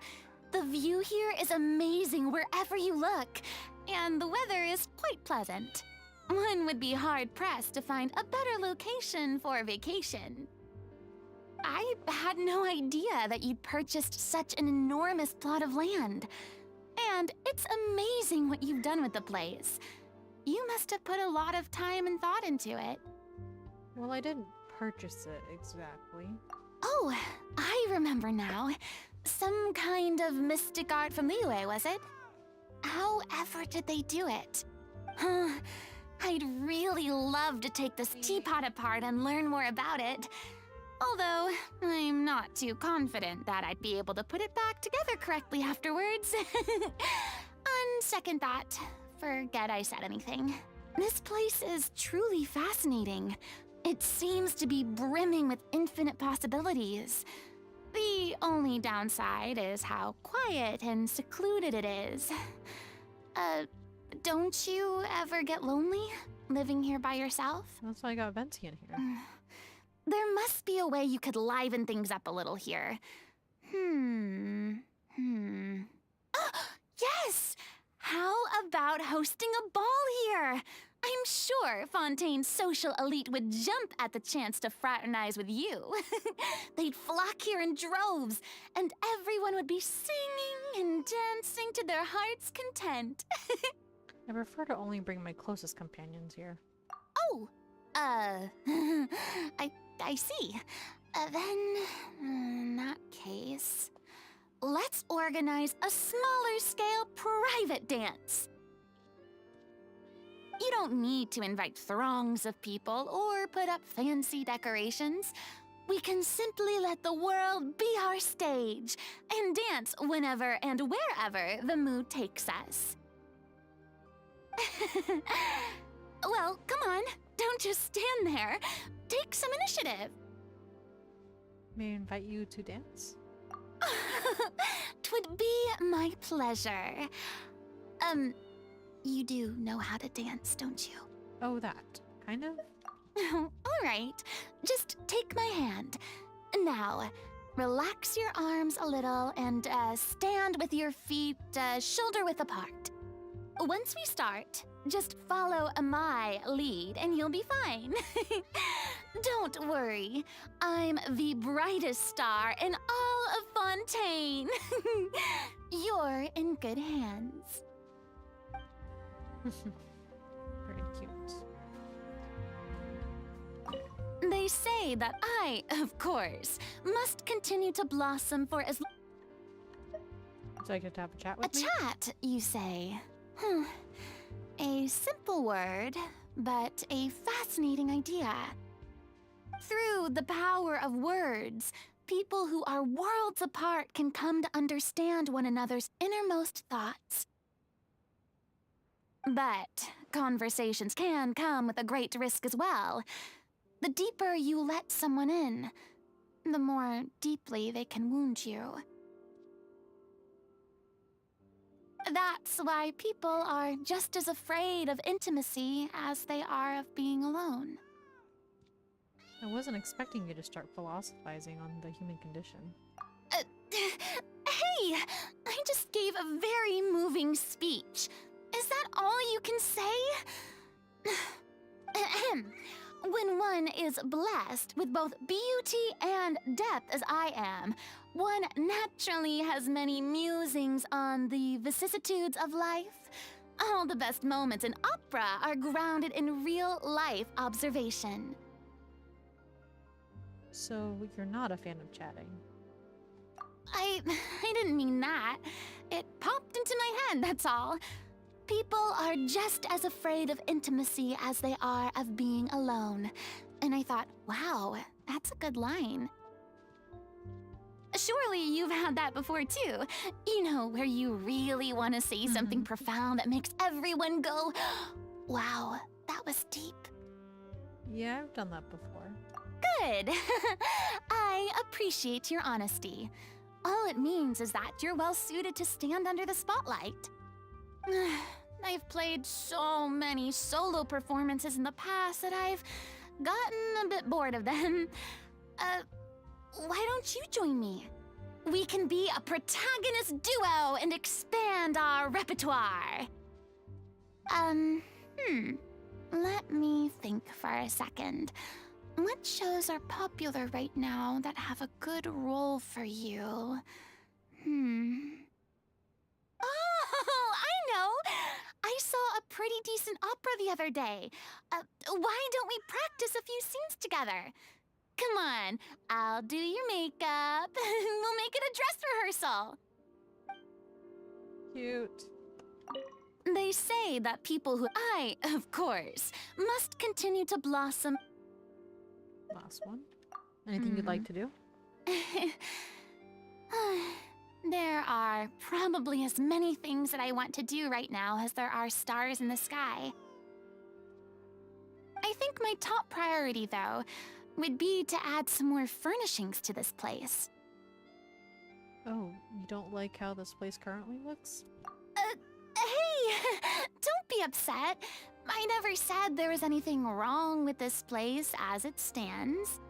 However, pretty furnishings are like extra outfits in the wardrobe. You can never have too many of them.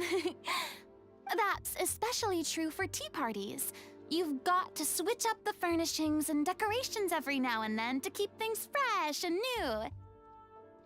A lot of people might say that it's best to stick to what's tried and tested, but I think it's possible to respect tradition while trying something new at the same time.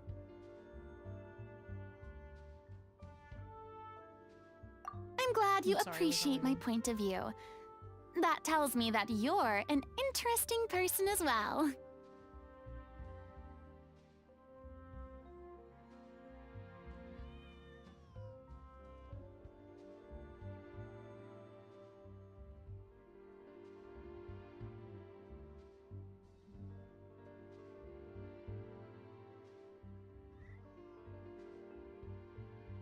Anyway, since I brought up the idea of getting some more furnishings, let me provide the funds. Oh, don't worry. Surintendant Chevalmeron hasn't approached me about my overspending so far this month, which means I still have plenty of more left in my private reserve. Your private reserve? I just mean my savings from my performance fees. I thought I'd mentioned it to you before, no? I've done the occasional paid performance over the past few centuries, and it all added up, so I do have some personal savings. I turned the whole pot over to Surintendant Chevalmeron to manage. She's a lot better at investments and trading than me. I shouldn't have to worry about my finances for quite some time. So even though Surintendant Chevalmeron makes a budget for me each month, it doesn't matter if I spend a little extra now and then. Okay, I think I did They everything. say that I, of course, must continue to blossom for... Okay.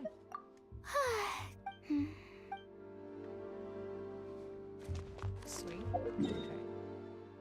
And the other one's in here. Yeah, I need to add more stuff, but it's okay. Let me see. How our ones are. Yo, look at that. Oh, it looks so good. Alright, oh look, oh we look so freaking cute. Chiori just like... Oh, it looks so good. Man, I'm so sad I missed that scene though between Naoto and Nuvi. I'm gonna have to log into my other account and see what it was like. Let's see, let's look at our other artistic performance. Why does that look different? I swear it didn't look like that before. Sorry, I swear it was, like, different.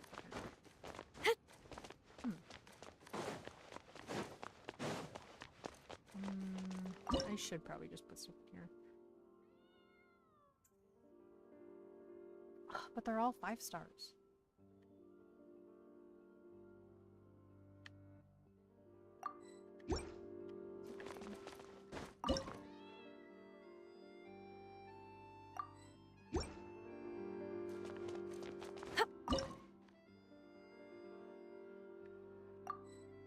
Very theater. Is there no story quest for official? 4-star quest? Oh, what? That's crazy. Official's so like such an older character.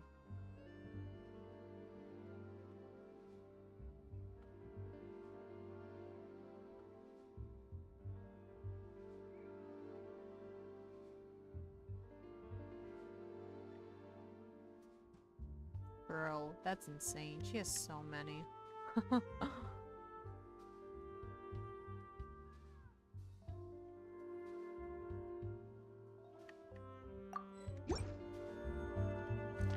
Sure. Okay. Alrighty. I'm not gonna leave the stream here. I'm just gonna let's do this. Display.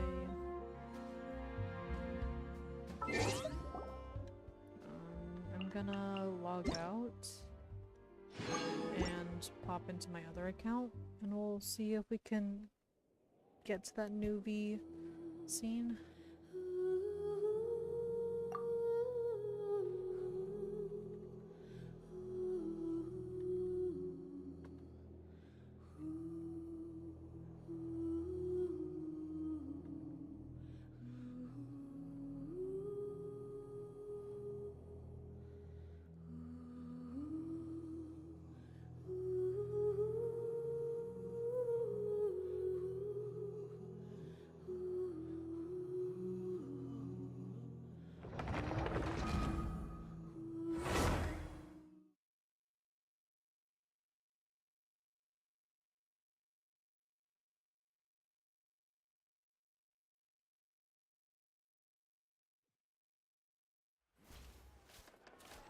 Let's see. Alright, so I have a little bit of time. We're going to go to the Palais Marmonia. It's here, right? Yeah.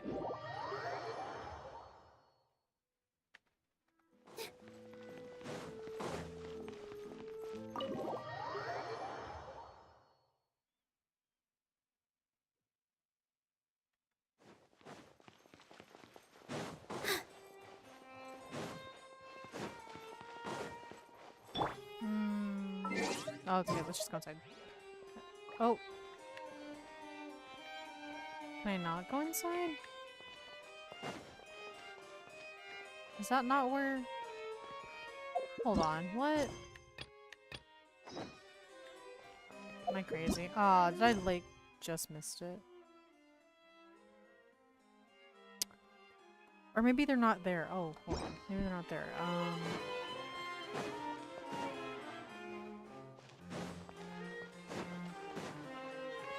Dang, what would they be?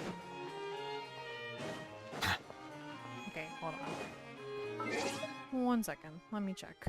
I thought they were in this office.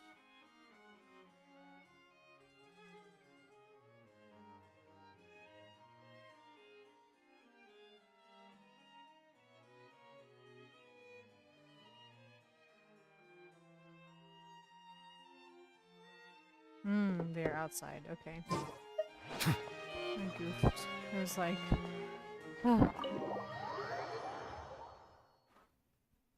Please still be there when I go outside. Like here? Ah.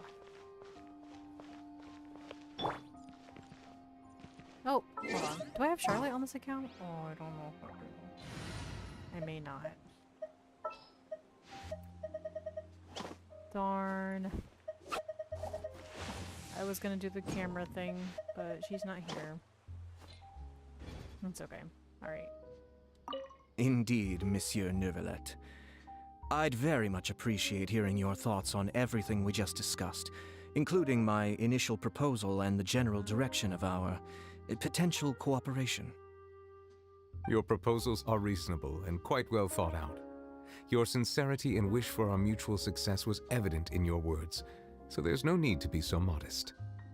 Thank you. So, what's your decision? If you're asking for my personal opinion, I'm willing to cooperate in full based on my own opinions and my impression of Inazuma's culture. However, Fontaine doesn't run simply based on the feelings of one individual. I'm sure Inazuma must be the same. Everything must be done in accordance with the regulations that are in place. Yes, of course. I will submit a written proposal outlining the details of our potential cooperation to the Palais Mermonia within a week. And I look forward to hearing from you. Oh, love it. I guess we're gonna have to do this the old way.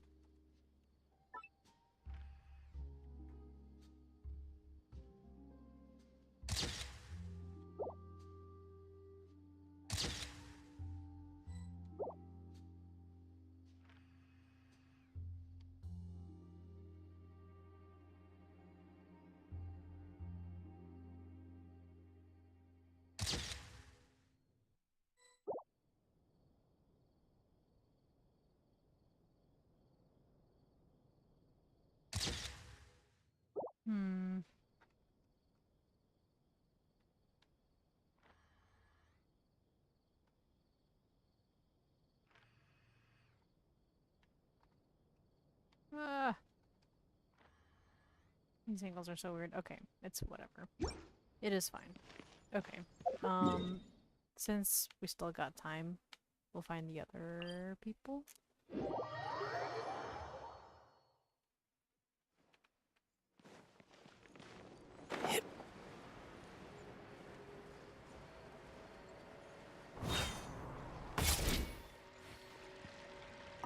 Oh, how lucky I am to have so many kind-hearted people assisting me. Yeah, just watch your step now. Everything I've been through is starting to pay off now. There finally is a light at the end of the tunnel. Ah, I see it now. What lies before me is a whole world of hope. No, what lies before you is the fountain. I hope you can start seeing clearly, or you'll end up taking a dip in it. Okay, and then the two at the cafe this way. Nope. So just go here. And then this should be it. No time to lose. And I will have seen all the scenes. Yeah. Here, Yoimiya. Try some conch madeleine. No, you ordered it, Ayaka, so you should be the first to try. To be honest, I ordered it for you. You're fond of desserts, aren't you? Well, in that case, I guess I shouldn't refuse. Let's try some together. All right.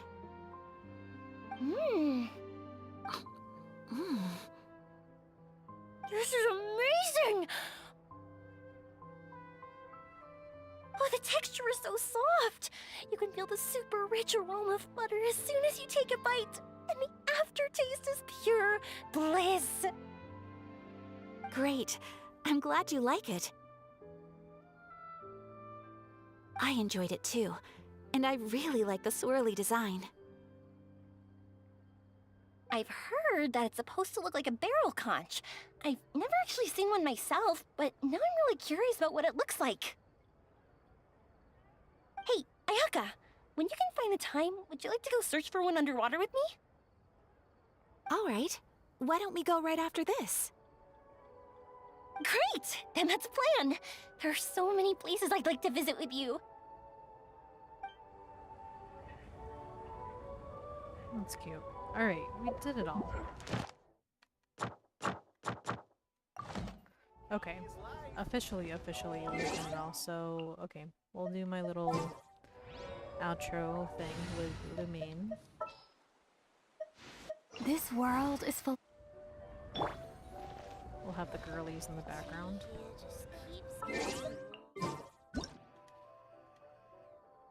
Alright, well thank you for joining us for this very long stream of me doing this limited quest. Really shouldn't have taken this long, but you know, I like taking pictures. So, for those of you who are watching, thank you for watching the stream or watching the VOD or whatever gets posted on YouTube later. And sorry for all the interruptions. My dog is just very antsy this time of year with all the fireworks and such. So, you know, he's just a nervous boy. But that's okay. Anyways, Happy New Year, Merry Christmas if you celebrate, Happy Holidays, and see you all in the next stream.